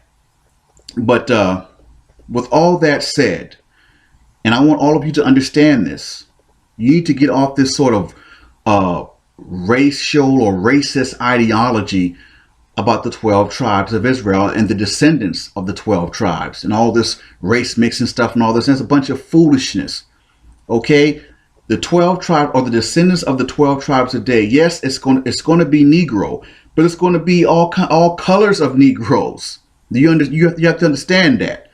Okay, the Hebrews have laid seed with all different races since we were scattered all over the world. That's just the harsh reality. Okay, but if a black man, rather he looks like Tiger Woods or Blake Griffin, okay, if he has the E1B1A Y DNA haplotype or any of his subgroups, that man is a Hebrew Israelite. I don't care if he looks like a black Chinaman or a black Filipino, whatever it is. It's all about DNA. It's all about that genealogy. Okay, the fact is, the descendants of the 12 tribes of Israel walking around today are all different shades of black people. Not black people and Indians, black people and Aborigines and all this different kind of stuff. Yes, the Puerto Ricans, the Dominicans, the Cubans, yes, they all have a percentage of Hebrew Israelites. Not all of them, but they do have percentages of Hebrew Israelites within their group. So let's kill all this whole racist thing. The 12 tribes, the descendants of the 12 tribes of Israel walking around in the earth today are very mixed looking in terms of different shades of black. But make no mistake, it still boils down to the Negro, that E1B1A bloodline of Shem. So with that said, I'm going to run off a whole bunch of pictures and slides of what the descendants of the 12 tribes of Israel look like today.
And there you have it, my people.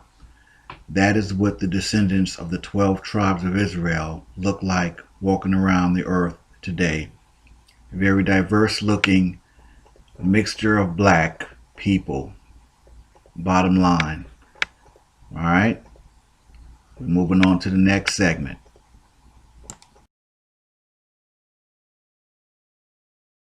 All right. Here's an addendum that I forgot to add on President Obama's Y DNA haplotype of EM35 or the E1B1B.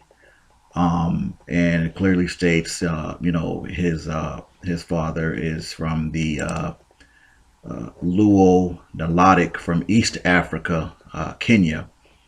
And it says Nilotic people have been investigated in studies of both autosomal DNA and Y DNA and carry predominantly haplogroup E1B1B.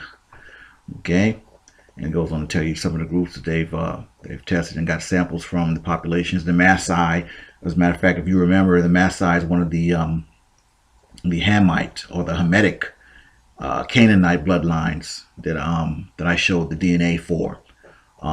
And when I proved that the E1B1B was actually the Hamitic bloodline. So I forgot to add this addendum, but I thought it was very interesting to kind of see Barak and his Hamitic people. He's from the bloodline of Ham, and he, like I said, he has no genetic ties to us, man. He is one of them. He's not one of us, which is kind of, I don't know, it's kind of weird, but hey, it is what it is, right?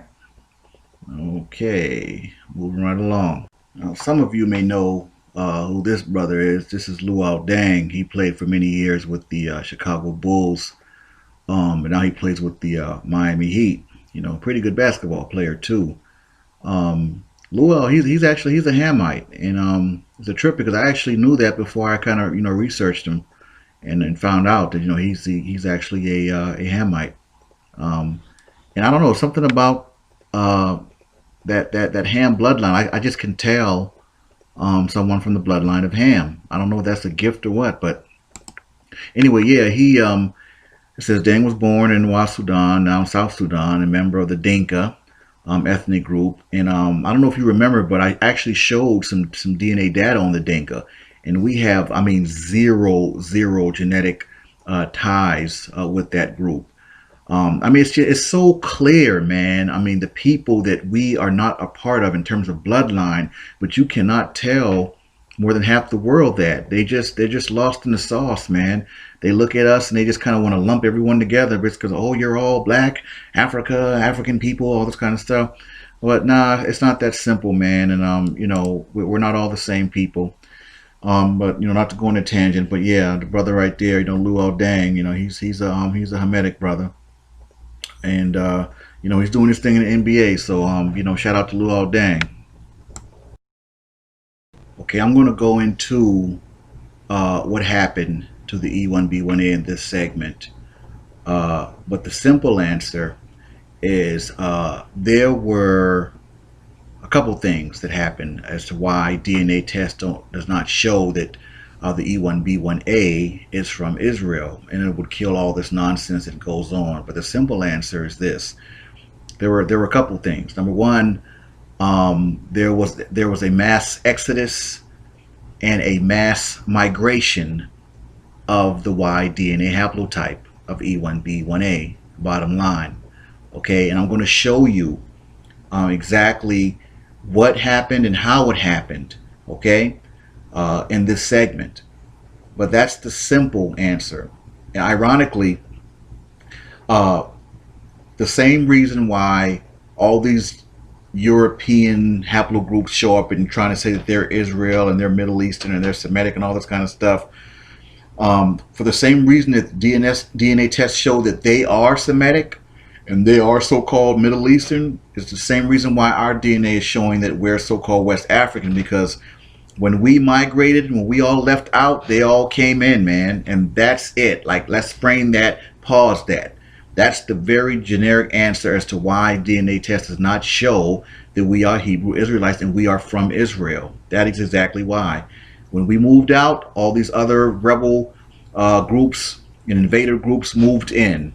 And that's what you have today in terms of DNA tests. They're getting data from rapists, man. They're getting data from the people that stole our land. They're getting data from the people that murdered us and killed us, murdered our women. I'm going to go into all that right now. Let's get to it, man. This is like the meat right here. What happened to the E1B1A out of Israel? Let's get it.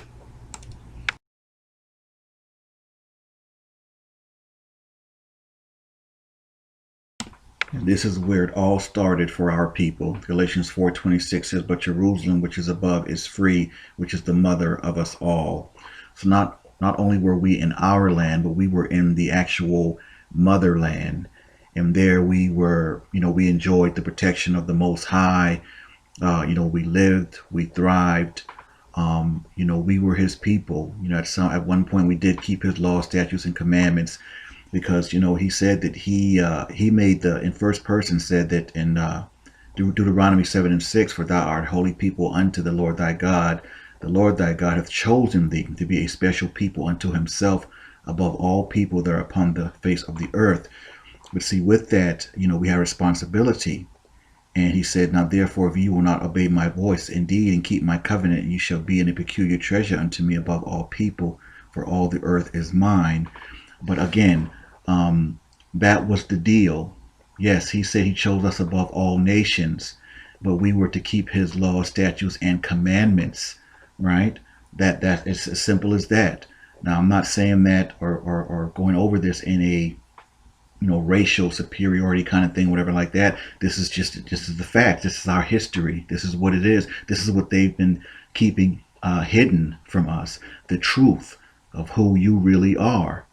Okay, we are Hebrew Israelites, and that's the whole purpose of this presentation, to go into what happened. Now, I don't want to turn this into a movie per se, right? But the reality is, our history is very rich and very diverse, and like I told you before, I'm dealing with it. I'm going to bring it forth. Now, in the spirit of saving time, I'm going to kind of go over different things and touch on the things that are most important to the presentation in terms of what happened to us, and everything like that. But keep in mind, you can always go and do your own research and your own reading and studying by getting a King James Bible, and know that it's not a religious book. It's a history book, and it's about you. So knowing that, it gives you a different mindset going into it, reading it from in the beginning. All right, it's a history book, and a very very direct history book as well, and it tells you what happened to us, and where we fell short at, and where we fell out of graces and disfellowship with the Most High. Okay, for all intents purposes, we were in heaven on earth, man. We were His people. He was our God, and all we had to do, our end of the bargain, was to keep His laws, statutes, and commandments. Right? Have no other gods before Him. Worship no other gods, but Him. Whatever He admonished us to do. But somewhere along the line, we fell out of His graces. We would always question Him. We started complaining. He brought us out of Egypt and bondage and everything. He did so much for us, and our people were really ungrateful. They were ungrateful. They were impatient. As a matter of fact, when Moses came down with the Ten Commandments, they were worshiping calves just that quick. I mean, it was just a trip, man. And long story short, with everything that the Most High did for us, we didn't show gratitude. We didn't show appreciation. We didn't show honor, respect, for everything that He had done, man. And all you have to do is get your Bible and go through, starting with, Genesis in the beginning, go through Exodus and everything that He did for us, with the Moses parting of the Red Sea and, and all that. So, he got very, very angry with us as a people, to the point where He told Moses that He says, "Let me alone, that I might destroy them and wipe them off the face of the earth, and make an even better people and a better nation than they could ever be. And I'll start with you." And it was that serious. But Moses stood in the gap for us, and the Most High showed mercy, right? So let's fast forward a little bit. At the end of the day, when we get to Deuteronomy, at that point, the Most High said, "Listen, if you continue to choose not to hearken unto my voice, to follow my laws, statutes, and commandments, this is what's going to happen to you and your seed." And at that point, when he gave the prophecy of the curses that Israel would be under, right? You have to remember all those curses were going to come to pass. Now I'm going to go into that into the next segment as far as the prophecies and the curses that apply to us and how it all ties in with the so-called African Americans and the Igbos and the slave ships and the transatlantic slave trade and all that. I'm going to get into that in the next segment. But before we get to that, I have to deal with this. What happened to us? Now, first and foremost, I have to let the Most High set it off, because Jesus prophesied that Jerusalem was going to be destroyed. Okay, and we're gonna deal with that right now and bring that forth. All right, here we go. So now remember when I said that the simple answer to what happened to us was that basically we our Y DNA E1B1A left and all these other groups came in. Right? Okay, we'll frame that. Pause it and frame that. All right, this is the Most High in Leviticus 26:33. He says in first person, this is the Most High talking, and I will scatter you among the heathen and will draw out a sword after you, and your land shall be desolate and your cities waste. So in lay terms, the Most High is telling you exactly what was going to happen, that there was going to be not a soul left in the land of Israel, in Jerusalem. And how do I know that? Well, let's bring up desolate and see what desolate means. Desolate, of a place deserted of people and in a state of bleak and dismal emptiness. Go down a little bit as a verb, desolate, to make a place bleakly and depressingly empty or bare. And there it is there. Now, how was this accomplished? Remember I said there were several things as to how this was accomplished in terms of there was a mass exodus and a mass migration, if you will, of our people in the E1B1A out of Israel. Well, let's deal with the first incident that happened that partly achieved that. And that would be the Assyrian deportation of about 720, 722 BC. Remember I touched on how King Shalmaneser, he replaced a lot of our people with those Ethiopians. We were deported. That's when the 10 tribes were deported out of Israel. All right. And what's not talked about also is when the Assyrians came in, they actually replaced Hebrew with Aramaic. Right? Because so when I did the knowledge, if you remember, when I did the knowledge on my people, the Yoruba Jews, who said, okay, they were from Morocco, and when they got to Yoruba and said, hey, we are B'nai Ephraim, and linguistically they spoke some Aramaic and some Moroccan, and it threw me off at first. I'm like, well, why were they speaking? Why would they be speaking Aramaic? Wouldn't it be Hebrew? And so when I did, I dug a little deeper and I found out, okay, the Assyrians replaced Hebrew with Aramaic. So then it definitely lined up and made sense that when they fled Morocco into Yoruba in West Africa, and they were speaking some Aramaic, that then it definitely lined up. So let's go back. The Assyrian deportation, that was the first major event. That put a big dent in our E1B1A and all of our subgroups out of Israel. Okay, they weren't lost. They weren't lost. They were literally deported. Kind of like when the immigration comes and deports the the Mexican brothers and stuff back to Mexico or whatever. But the thing is, and this is my personal opinion. The Assyrians had no right come and deport nothing. Nobody asked them to come to Israel. But anyway, not to go on a tangent, that was the first major event, the Assyrian deportation. So let's go a little bit into that, read a little bit on that, and before we continue on with the segment. Yep, the Assyrian deportation.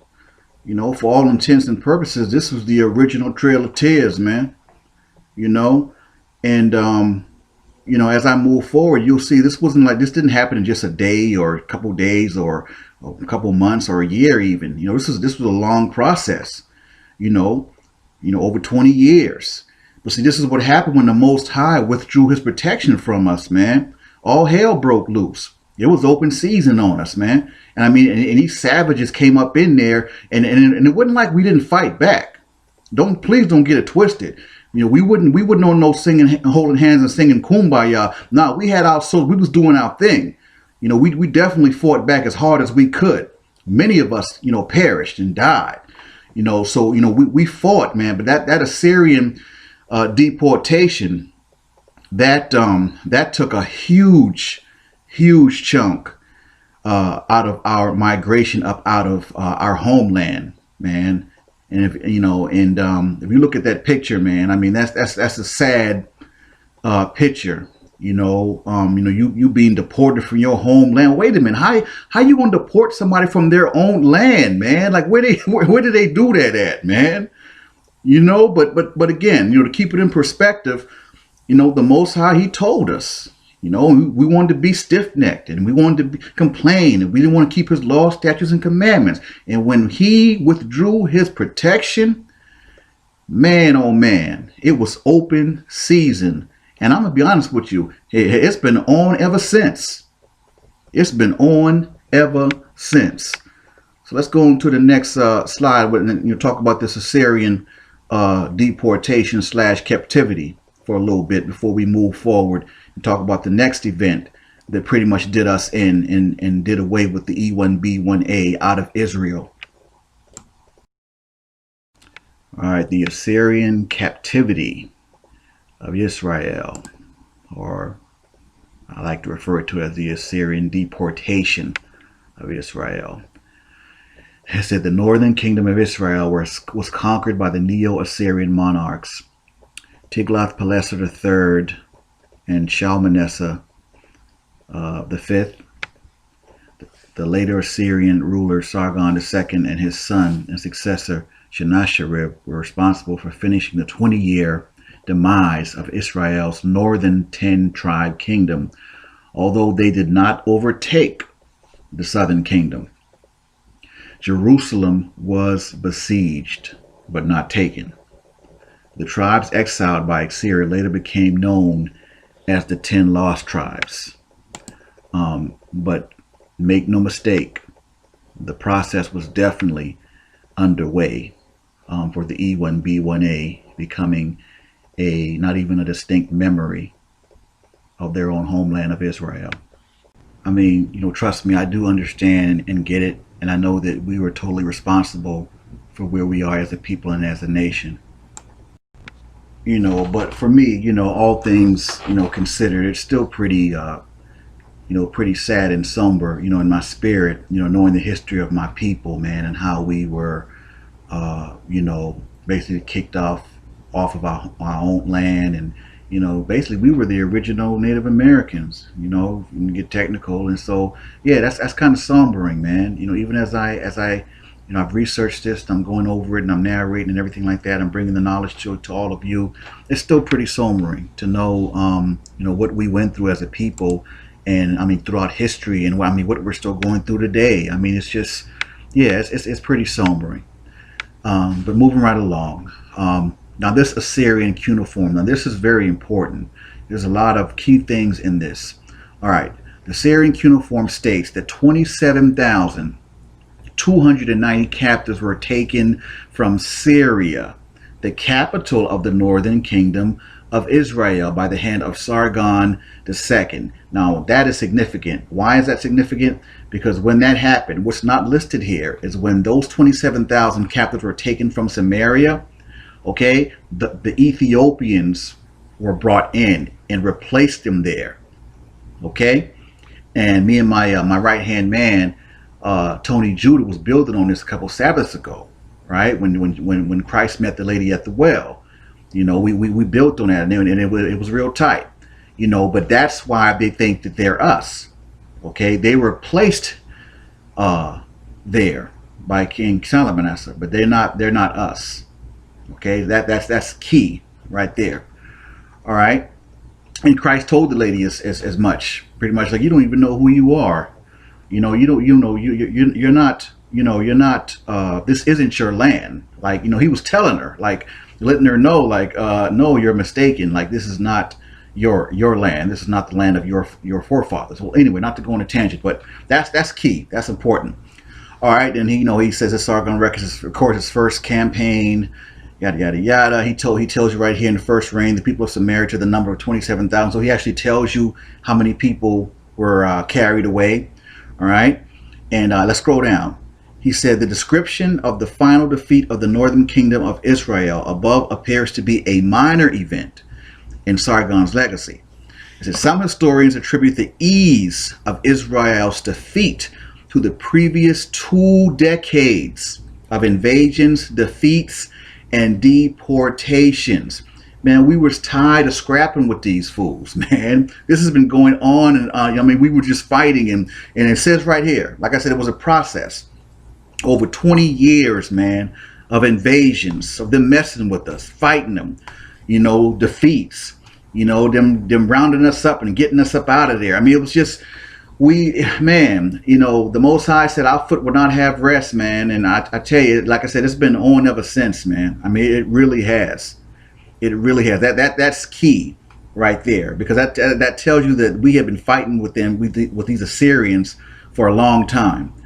And not to get too far ahead, but Flavius Josephus, he accounts for, I mean, all of that. He has like literally a timeline of things that happened with our people in the destruction of Jerusalem and what happened with the Romans, and we'll get into that. Like I said, I don't get too far ahead, but that's key. That tells you right there, man. We were fighting with them for a long time, and maybe I'm sure we were tired, man. We trying to take care of our women and our children, and fighting these guys off, man. And you're trying to enslave us or kill our women and children, whatever the case may be. And it was a very long process of going through that back and forth. Like, I can't even imagine what they were going through, man. Like really, I mean, like they weren't messing with anyone. If you look at history, and this is what gets me to my heart about our people, man. And this lets me know that we definitely really are different, in our spirit. Because if you look throughout history, you will not find not one time where Hebrew Israelites invaded nobody.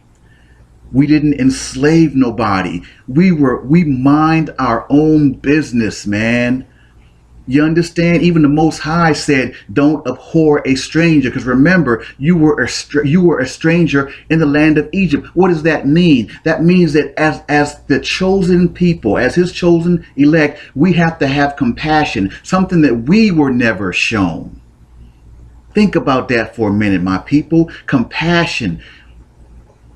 In spite of everything that we had been through, the Most High admonished us to still show compassion, and also not to ever oppress one another or enslave one another. You will not find anywhere in history where a Hebrew Israelite, where we invaded anyone, where we oppressed anyone. And all throughout history, man, ever since, like I said, the Most High withdrew His protection, man, we was fighting for our lives, fighting for our freedom. I mean, it's been on ever since, man. Let me tell you something. Those curses are very real. The prophecies are very real. And I'm sorry I had to go off on a brief tangent, but I just had to speak on that, man. You look at history. We've never invaded anyone. We've never oppressed anyone. Okay, that goes against our nature. That goes against what the Most High always admonished and expected from us as a people.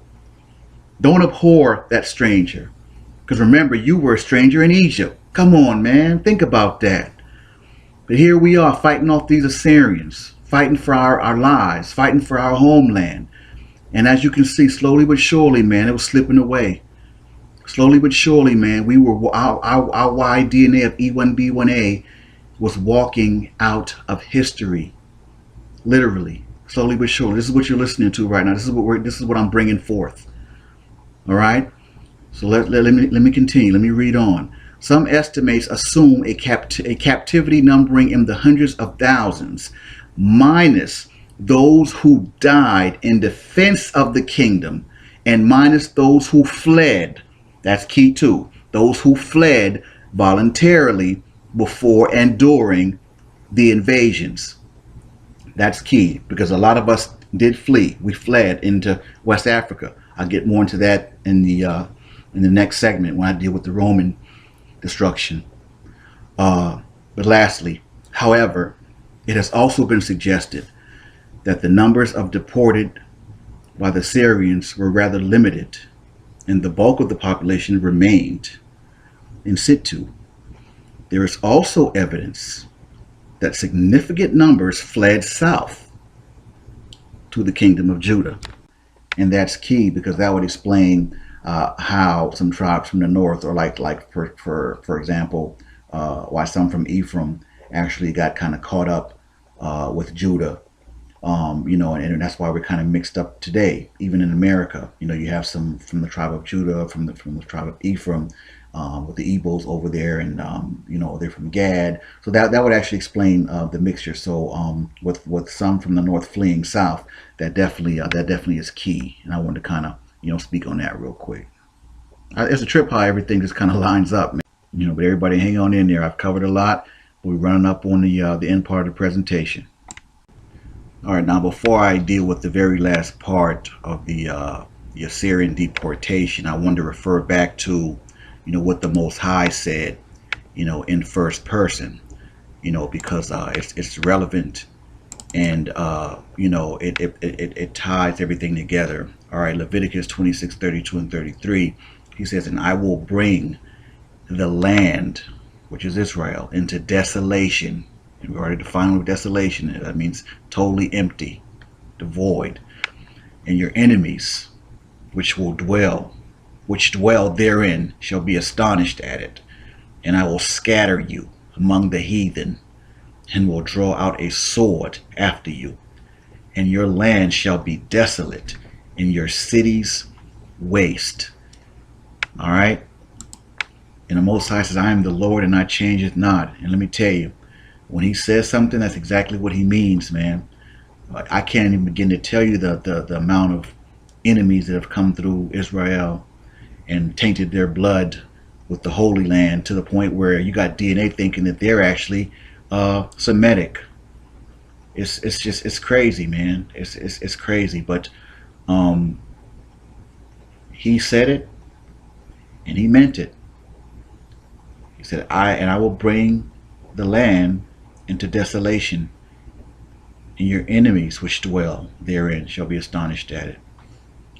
So on to the very last slide before we go and end it with the Roman destruction of Jerusalem in 70 AD. And as much research as I've done, all this still just kind of boggles my mind, man. It really does. All right, moving right along. This is the last slide. It talks about the return. Now it says, "Unlike the kingdom of Judah, or Yehuda, which was able to return from its Babylonian captivity, the 10 tribes of the northern kingdom never had a foreign edict granting permission to return and rebuild their homeland. Many centuries later, rabbis of the restored kingdom of Judah were still debating the return of the lost 10 tribes. However, Assyria had been conquered by Babylon, and Babylon had been conquered by the Medo-Persians." It's insane, man. All this conquering and invading, and why don't everybody just stay on their own home country turf, man, and just leave everybody alone, And we're not even having this conversation. Our people, our E1B1A is showing up in Israel. We're doing our thing, and don't mind me. I'm just thinking out loud, man. But yeah, I kind of got a problem with that whole lost 10 tribe thing. Tribes ain't lost, man. Like the brother said in the African Limba video, we are not lost. We are scattered. Yep, I agree. All right, we're moving right along to the next segment. The Roman destruction of Jerusalem, 70 AD, the event that ended it all. Okay, and once again, because it's important, the Most High had already put it out there. the total destruction of Israel, of Jerusalem. He said it was going to be desolate, okay, and the cities were going to be waste. All right, that was prophesied, and he said that in the first person, okay. And then Christ, the Messiah, he prophesied that Jerusalem would be totally destroyed. And as you can see, he says, and Jesus said unto them, see ye not all these things? Verily I say unto you, there shall not be left here one stone upon another that shall not be thrown down. And that, my brothers and sisters, is him prophesying the total destruction, Roman destruction of Jerusalem, 70 AD. Again, the event that ended it all, and quite possibly the saddest day in the history of our people and the history of the E1B1A. Let's get it.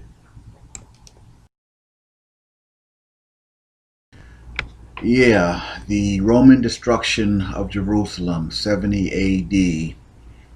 When I say that, this is quite possibly the saddest day in the history of our people, in the history of our YD and of E1B1A, that's definitely not an understatement.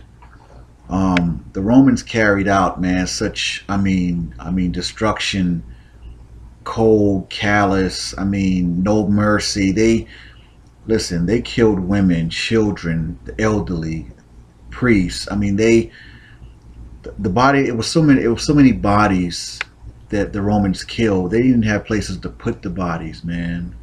It was that bad. It was that bad. It was total decimation. And I'm gonna, submit some slides. We're gonna kind of talk about it more in depth, because there was a quote unquote Roman Judean by the name of Flavius Josephus who wrote and gave a first-hand account as to what he saw and what happened. As a matter of fact, he actually has a chronology of events with when this took place. So definitely check out the complete works of Flavius Josephus if you have not done so. All right, because like I said, he gives firsthand knowledge on what he saw and what happened, man. And it was I can't even put it into words how awful and how bad it was, man. I'm serious. I'm not even over exaggerating. They did us dirty. They did us really, really dirty. Those Romans, man, they really did.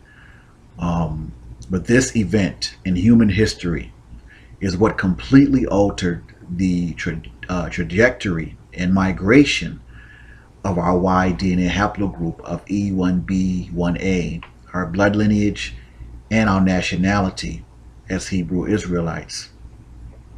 See, we either fled to West Africa, we were, captured and sold, as slaves there.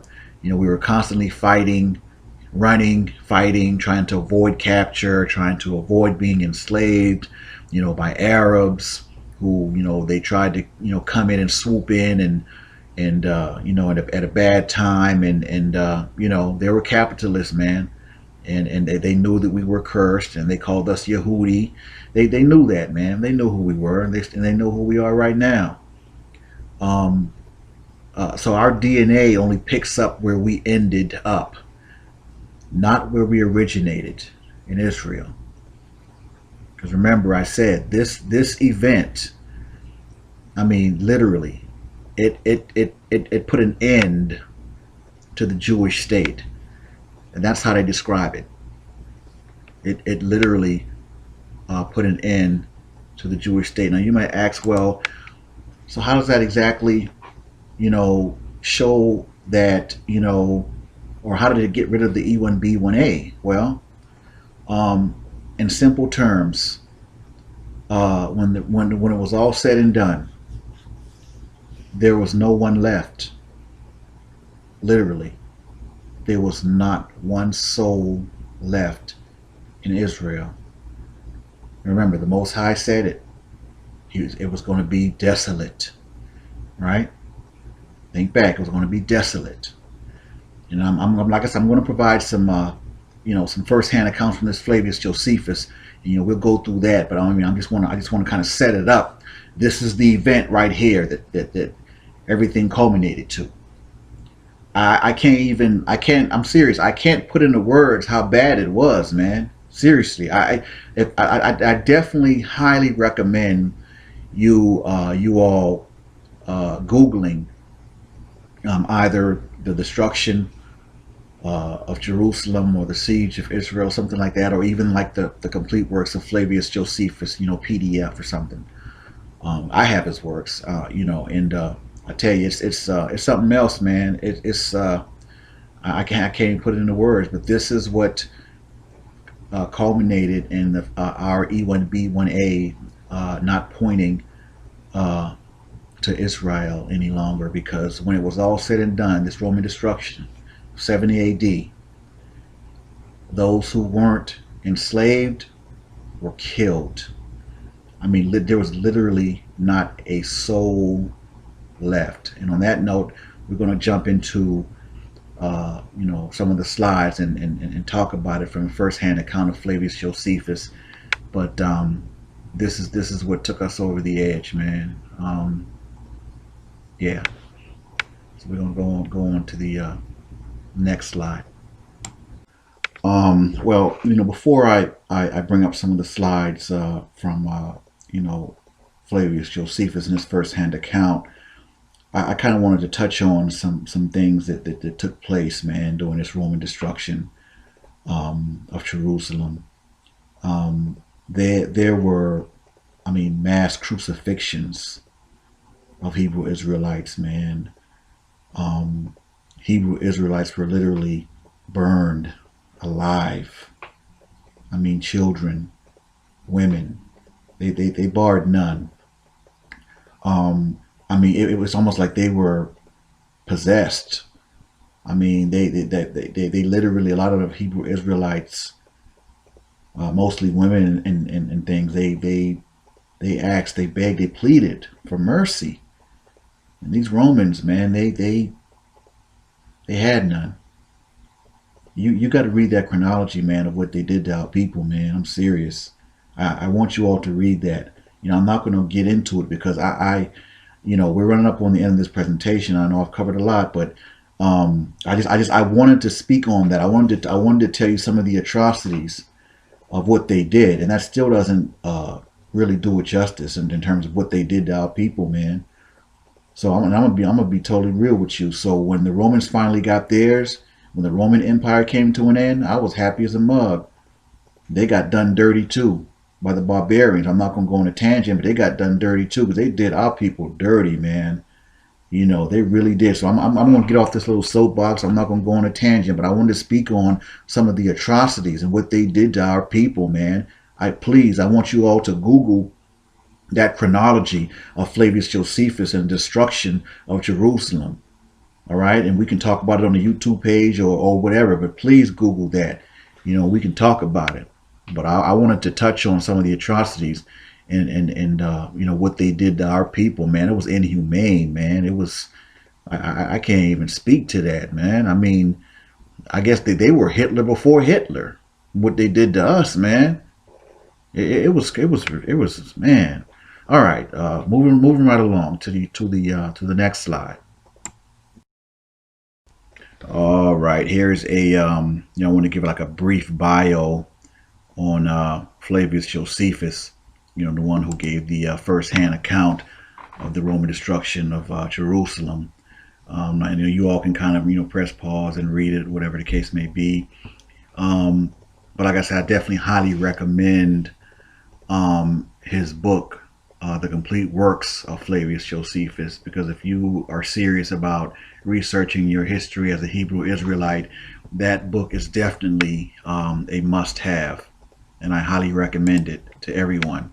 So get your hands on that, or download it, get the PDF. Matter of fact, the PDF is available for free. So you don't even have to worry about trying to order it off Amazon. You can just Google Complete Works of Flavius Josephus PDF, and it'll come right up.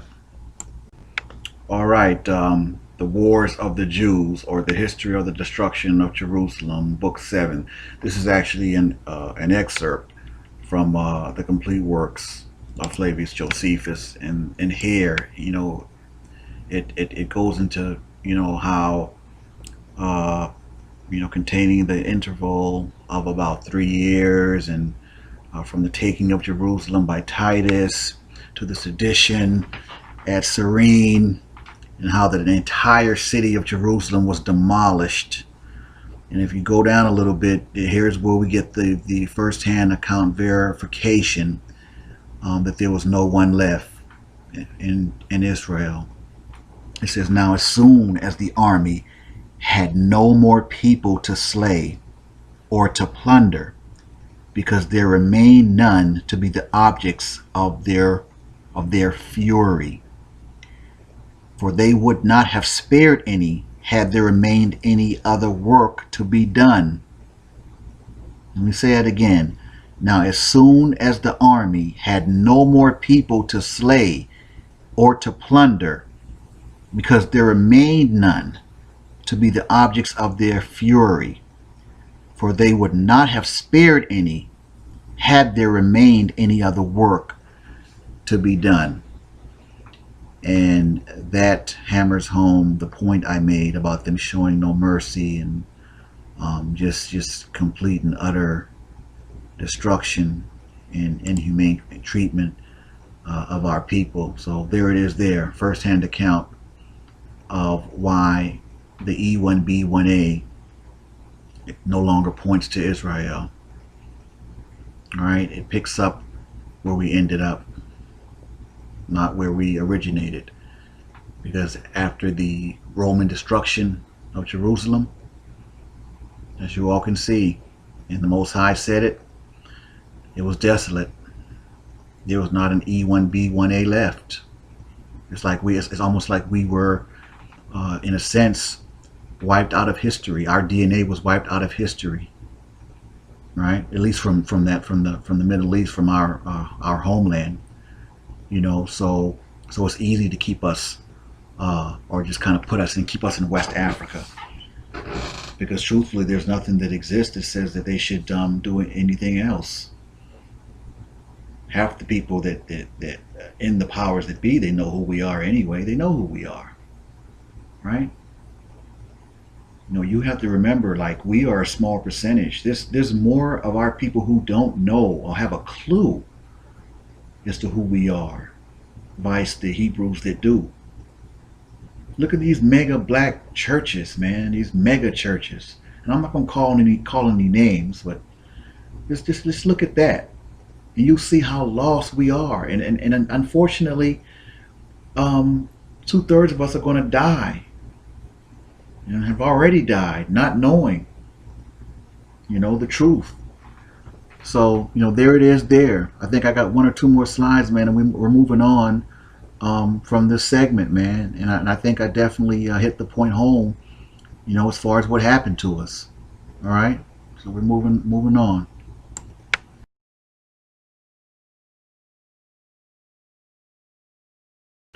All right. Josephus claims that 1.1 million people were killed during the siege, of which a majority were Jewish. Really? And that 97,000 were captured and enslaved. Then it goes on to say, quote, the slaughter within was even more dreadful than the spectacle from without. Men and women, old and young, insurgents and priests, those who fought and those who entreated mercy, were honed down in indiscriminate carnage. The number of the slain exceeded that of the slayers. The legionaries had to clamor over heaps of dead to carry on the work of extermination. My God. Wow, man. It says many fled to the areas around the Mediterranean. Titus reportedly refused to accept a wreath of victory, saying that the victory did not come through his own efforts, but that he had merely served as an instrument of God's wrath. You know what? I just on to the next slide.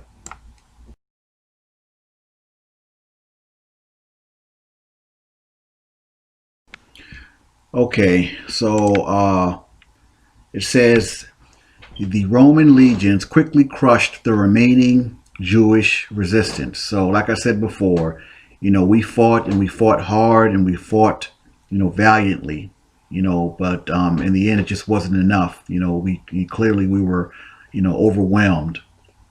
It says part of the remaining Jews escaped through hidden underground tunnels. Wow, okay. While others made a final stand in the upper city. This defense held the Roman advance as they had to construct siege towers to assail the remaining Jews. The city was completely under Roman control by September 7th, and the Romans continued to pursue those who had fled the city. Wow, talking about adding insult to injury. And I want you all to Google the Google Masada. All right, Google that in relation to the Hebrew Israelites and the Roman destruction. All right. That's going to conclude this segment in terms of I definitely have shown and proven what happened to the E1B1A and why it does not point to Israel, like I said I would. And that concludes this segment.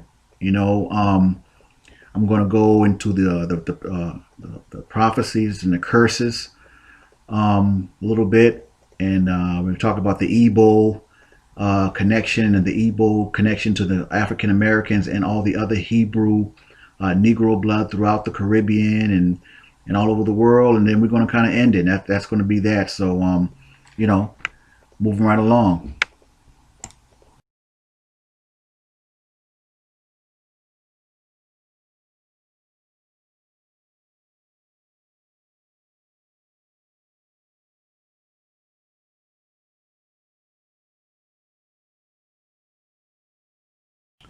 All right. Now, this segment I definitely wanted to add and touch on because it deals with who we are by way of Scripture.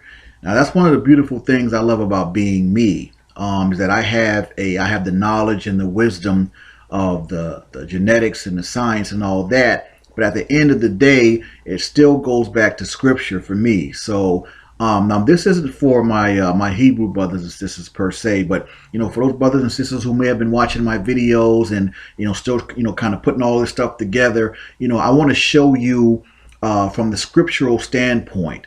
And I told you a couple segments back that the Holy Bible is actually your history book. It's not a religious book, contrary to popular belief. It's a history book, and it's about you. Okay, now these curses in the book of Deuteronomy, they deal specifically with our people or the children of Israel. Okay, those people, and I'll go through it in this segment, and I'll try not to draw it out too long, but I want you all to understand that no other group, okay, on this planet fits these curses. Okay, now I've already proven everything I needed to prove genetically in terms of who we are. Okay, we are Hebrew Israelites. As far as I'm concerned, the DNA is the cherry on top, because I believed who we were just from Scripture, just from these scriptures. I mean, truth be told. But I'm also a firm believer in that it's not about what you believe or what you believe It's what you can prove, right? So with that said, I'm going to go through this section, the curses in the book of Deuteronomy, and show you how it identifies and is talking about us, all right, to the T. So we're going to start here with Deuteronomy 28:15, and it says, "But it shall come to pass, if thou wilt not hearken unto the voice of the Lord thy God, to observe to do all his commandments and his statutes, which I command thee this day, that all these curses shall come upon thee and overtake thee." Okay, Deuteronomy 28 and 68. This is the scripture that I consider the foundational basis for who we are in the with the curses in the book of Deuteronomy. And it says, "And the Lord shall bring thee into Egypt, which is slavery, again with ships, by the way whereof I spake unto thee. Thou shalt see it no more again, and there ye shall be sold unto your enemies for bondmen and bondwomen, and no man shall buy you or save you." Now, the only group of people that were sent into slavery on ships were so-called African Americans. And in that, there's no doubt, okay, because as Hebrew Israelites, we wouldn't have needed a ship to get to actually, to Egypt actually. So Egypt is actually another word for slavery. So the Most High said he was going to put us back into slavery. Okay, now, the West Africans that were sold to the Europeans into slavery came from Nigeria. Okay, and those West Africans, quote unquote, that was on those ships coming into slavery via the transatlantic slave trade, guess what? They mostly were Igbos. Okay, so let's put it together. So the Igbos are actually what we call African Americans now today in America. Right. So the E1B1A, that's why we share that, because most of us are descended from the Igbos. The Igbos are the ones that were on those ships that went into slavery and got sent all over the place in the transatlantic slave trade. So truth be told, the Igbo, that is the key in the Negro Hebrew blood that was sent off to Puerto Rico, to Brazil, to the West Indies. Right. So like, see, now you're clicking. The mind is clicking now, right? All right. So I'm tying all these things together. Okay. That's why it says so-called African Americans are actually Igbos, or the descendants of Igbos. All right. Let's move on. Let's continue. This is the story of the Igbo, 25 million strong, a people once under siege by their very own government, Biafra declared its independence. and a people once captured and shipped across the Atlantic by the hundreds of thousands. A people who helped build America, and a people whose descendants are now discovering their Igbo roots, raising questions of cultural identity for countless African Americans.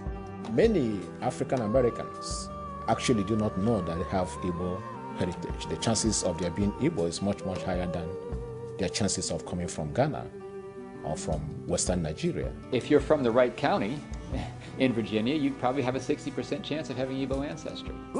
All right. Now, I included that little piece on the Igbo so you could visually tie in what I had just told you about the Igbo, African American, and all the other Negro-related groups throughout the world, pretty much, and how they're all connected to the Igbo. It all points back to the Igbo. So back to the curses of the book of Deuteronomy. All right. Now, in these next few curses, they're going to detail the life of a so-called slave here in America to the letter, starting with Deuteronomy 28 and 30. It says, "Thou shalt betroth a wife, and another man shall lie with her. Thou shalt build a house, and thou shalt not dwell therein. Thou shalt plant a vineyard, and thou shalt not gather the grapes thereof." Betrothing a wife and another man lying with her, that is the so-called African or black slave, and the slave master sleeping with his wife at will. And it was common knowledge that happened all the time, and happened quite a bit. All right, on to the next one. All right, Deuteronomy 28 and 41 says that thou shalt beget sons and daughters, but thou shalt not enjoy them, for they shall go into captivity. And it's also common knowledge that the children were always literally yanked from the arms of their slave mothers and fathers and sold into slavery. This was commonplace, and even in that movie Roots, man, it was real popular. When they sold off, even though Kizzy was grown, they sold her off against the wishes of her mothers and fathers. So that went on a lot, and that definitely ties in with the African slave experience here in America. All right.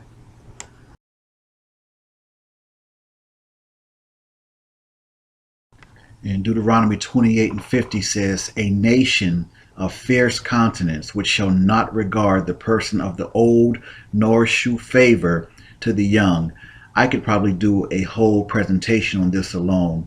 I mean, we don't have to go way far back in history. Just look at the recent rash of slayings of unarmed young black men.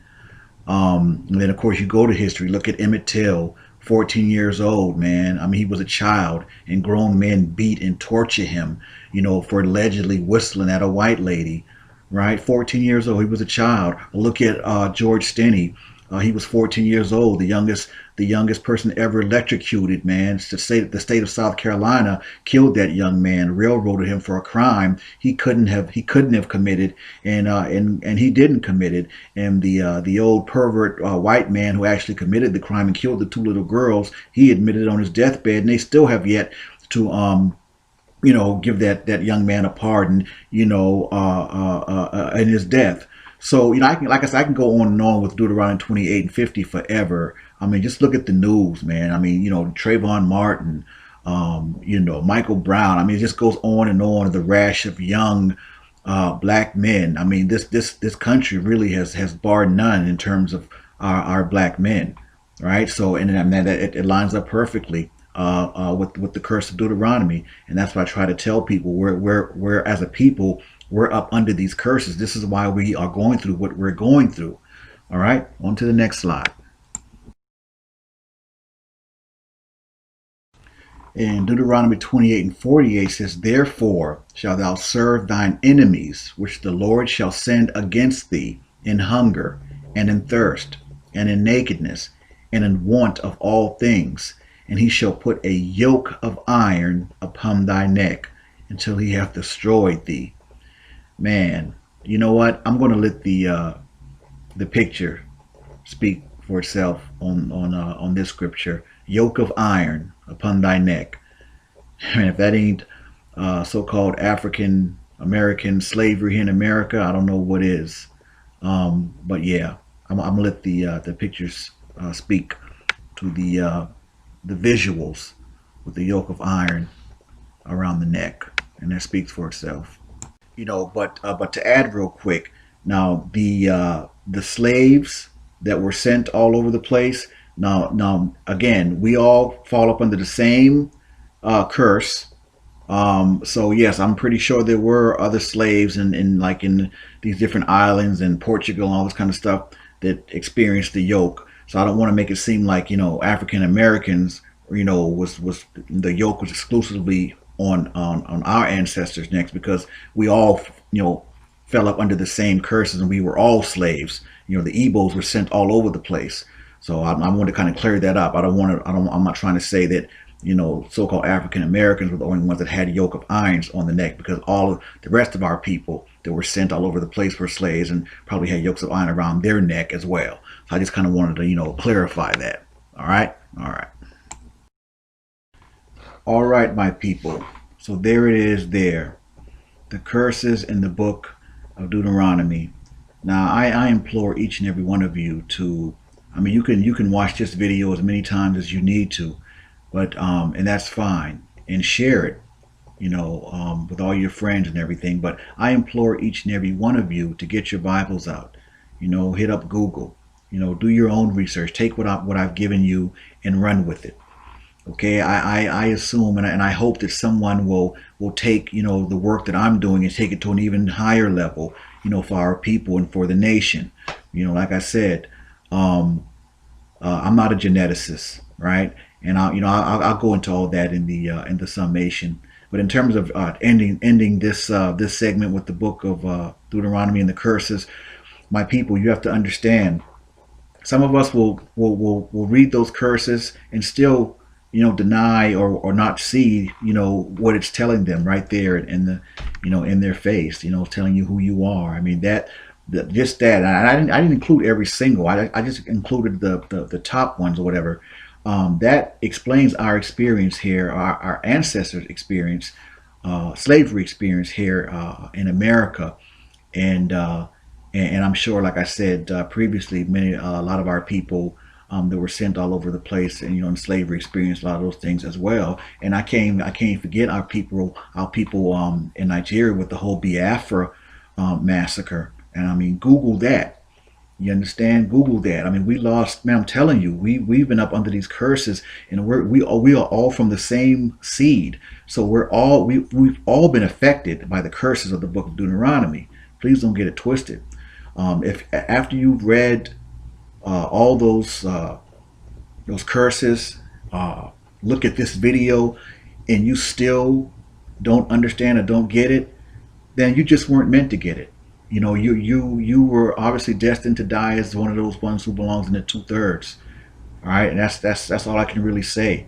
But I'm not going to speak too long here. I just wanted to end this segment, and I definitely wanted to get some scripture in and talk about how it refers to us and identifies us as Hebrew Israelites.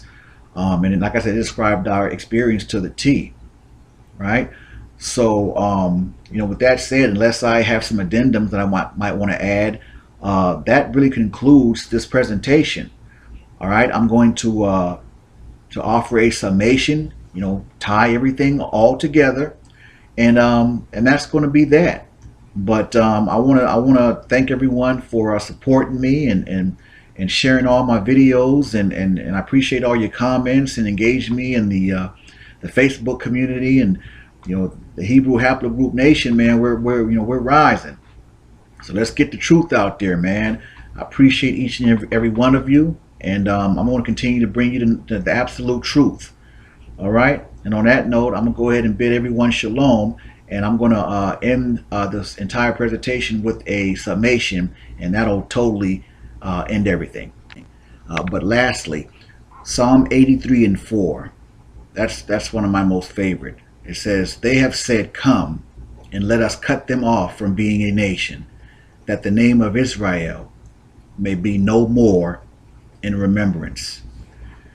And my people, I submit to each and every one of you, that's exactly what they've done.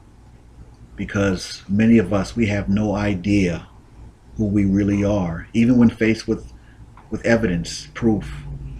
We are so lost, man. It's ridiculous. But only thing I can say is I will continue to do my part to fight, man, to get the truth out, and try to awaken as many of my people as I can. That's all I can say. That's all I can do, and that's my prayer, and that's my hope. But you have to have the spirit of discernment and be receiving, and know who's talking to you and who's talking to your spirit, man. I mean, because we're messed up. We have to come from Christianity. That's not who we are. And when I say we have to come from Christianity, that's not a knock against Christ, because Christ is the King of Israel. But the actual religion of Christianity is what's hurting my people, because Christianity is teaching y'all to do everything that the Most High told us not to do. And I'm not going to go on a tangent, but we really have to really come from that, man. We are Hebrew Israelites. That's our nationality. Okay, it's not a religion. It's a way of life. That's our nationality. That's who we really are. We're not from Africa and all that. But again, I just want to kind of speak to that real quick. But I'm going to come with the summation, and I'm going to end this thing out. All right? Shalom, everyone.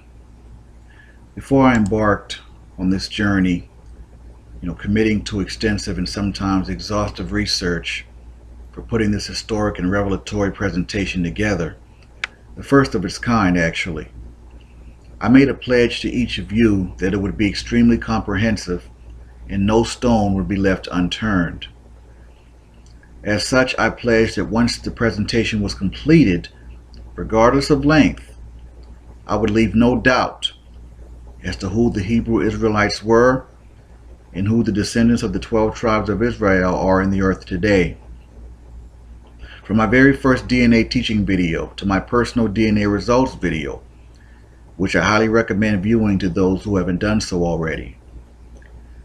My constant position has been that it's not simply about beliefs or even a belief system. It's not about what you think. See, anyone can say anything, but that doesn't make it true, and it certainly doesn't make it factual. So you could have been told a lie your entire life with respect to your history, who you are, who your biological parent or parents are, your ancestors' place of origin, etc. But your DNA can and will reveal your genetic truth. DNA separates fact from fiction, and it takes the guesswork out. It can either verify long-held family oral traditions that have been passed down for many years, or totally refute it, as in the case of the Tennessee Melungeons, a mixed race of people who for many, many years claimed to be of some type of exotic Portuguese mixture in other races, but didn't identify with one per se. Well, DNA revealed the Melungeons' true origin. Their bloodline was the result of an African male, or what geneticists call sub-Saharan African, and a European woman. And just like that, all the exotic sensational rhetoric regarding their place of origin went right out of the window. But see, that's the power of DNA and genetics.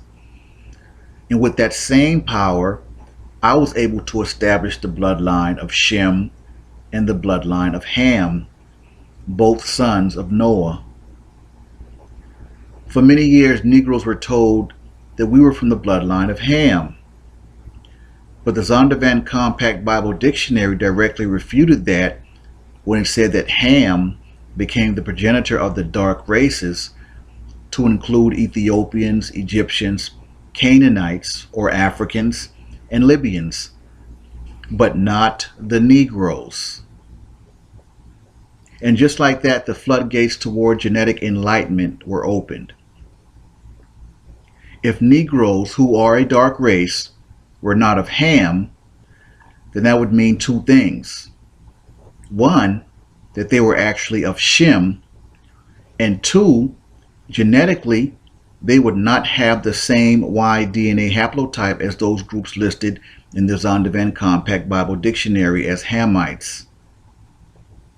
And sure enough, upon genetic and DNA research, I was able to establish the Y DNA haplotype of those groups listed as Hamites in the Compact Bible Dictionary as E1B1B, and the Negroes, or so-called African Americans' Y DNA haplotype as E1B1A, thereby proving conclusively and by genetics, after years being told and taught that Negroes and so-called African Americans were of Ham, that Negroes aren't from the bloodline of Ham after all.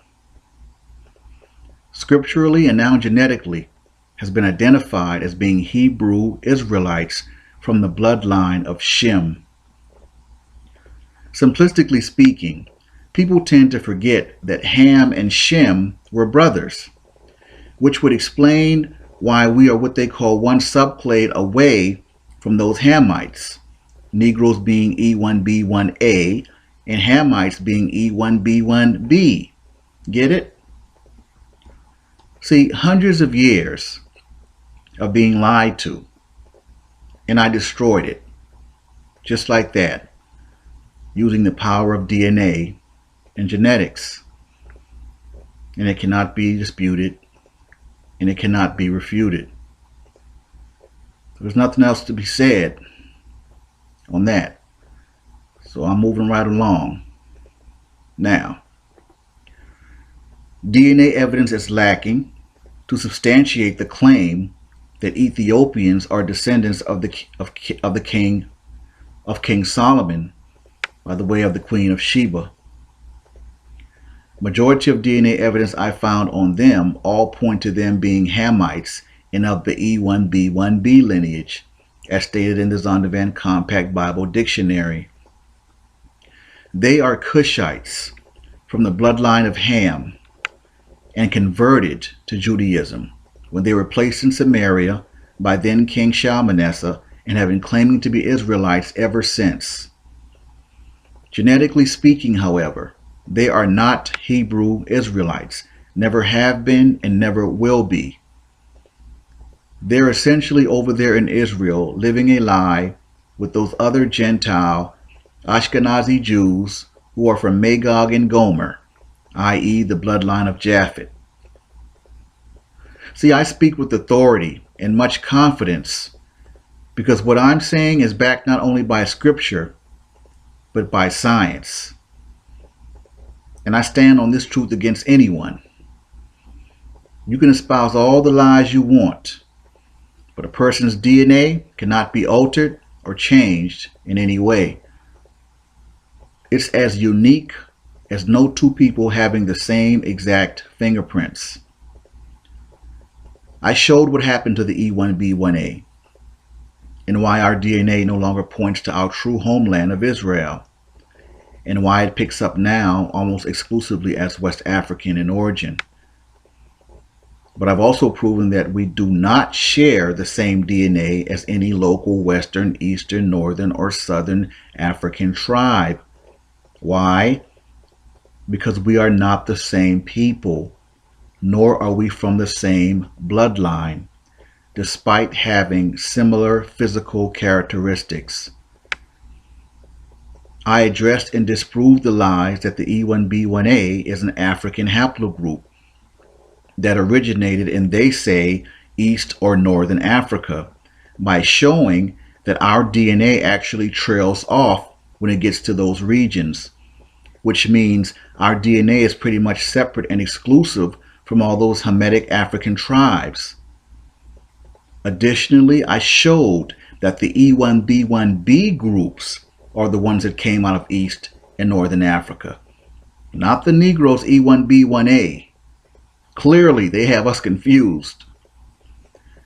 I've shown and proven that the original Hebrew Israelites were dark-skinned Negroes, not dark-skinned quote-unquote Middle Eastern looking, using the African limba as prototypes to prove my thesis because they've already tested positive for the Kohen-Modo haplotype and therefore are from the tribe of Levi, the priestly tribe of Aaron, and are clearly dark-skinned and Negro, as Levi obviously was a dark-skinned Negro, as well as the other 11 sons of Jacob.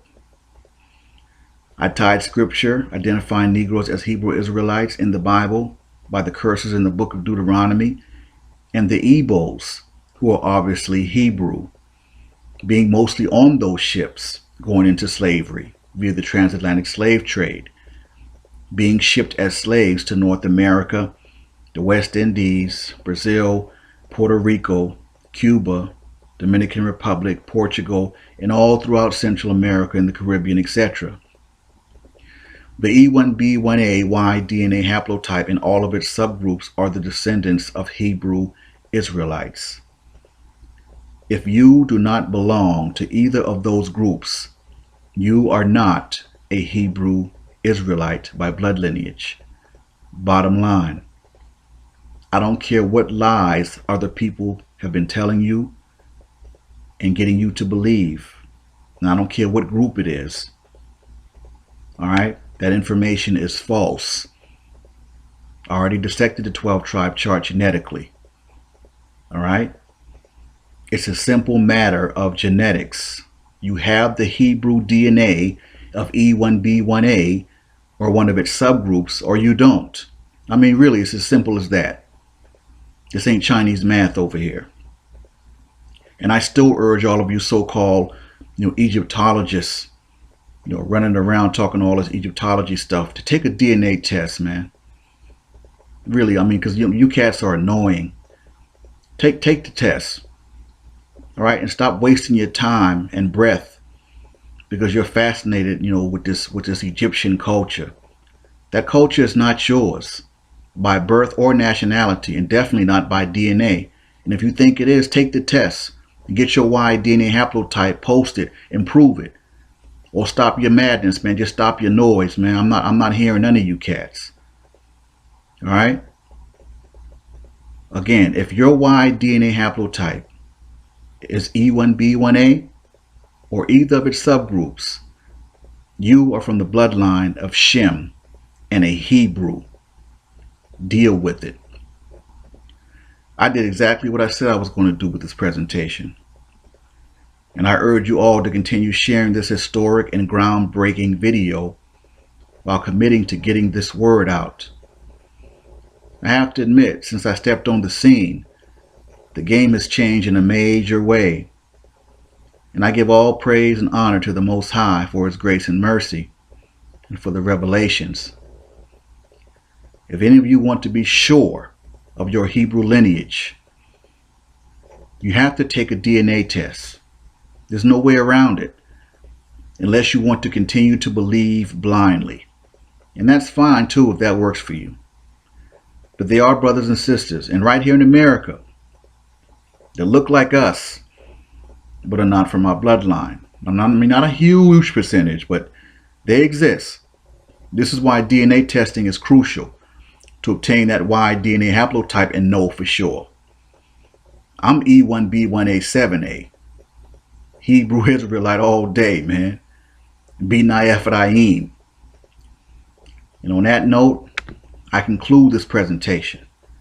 I thank you all for your continued support, and I bid you shalom.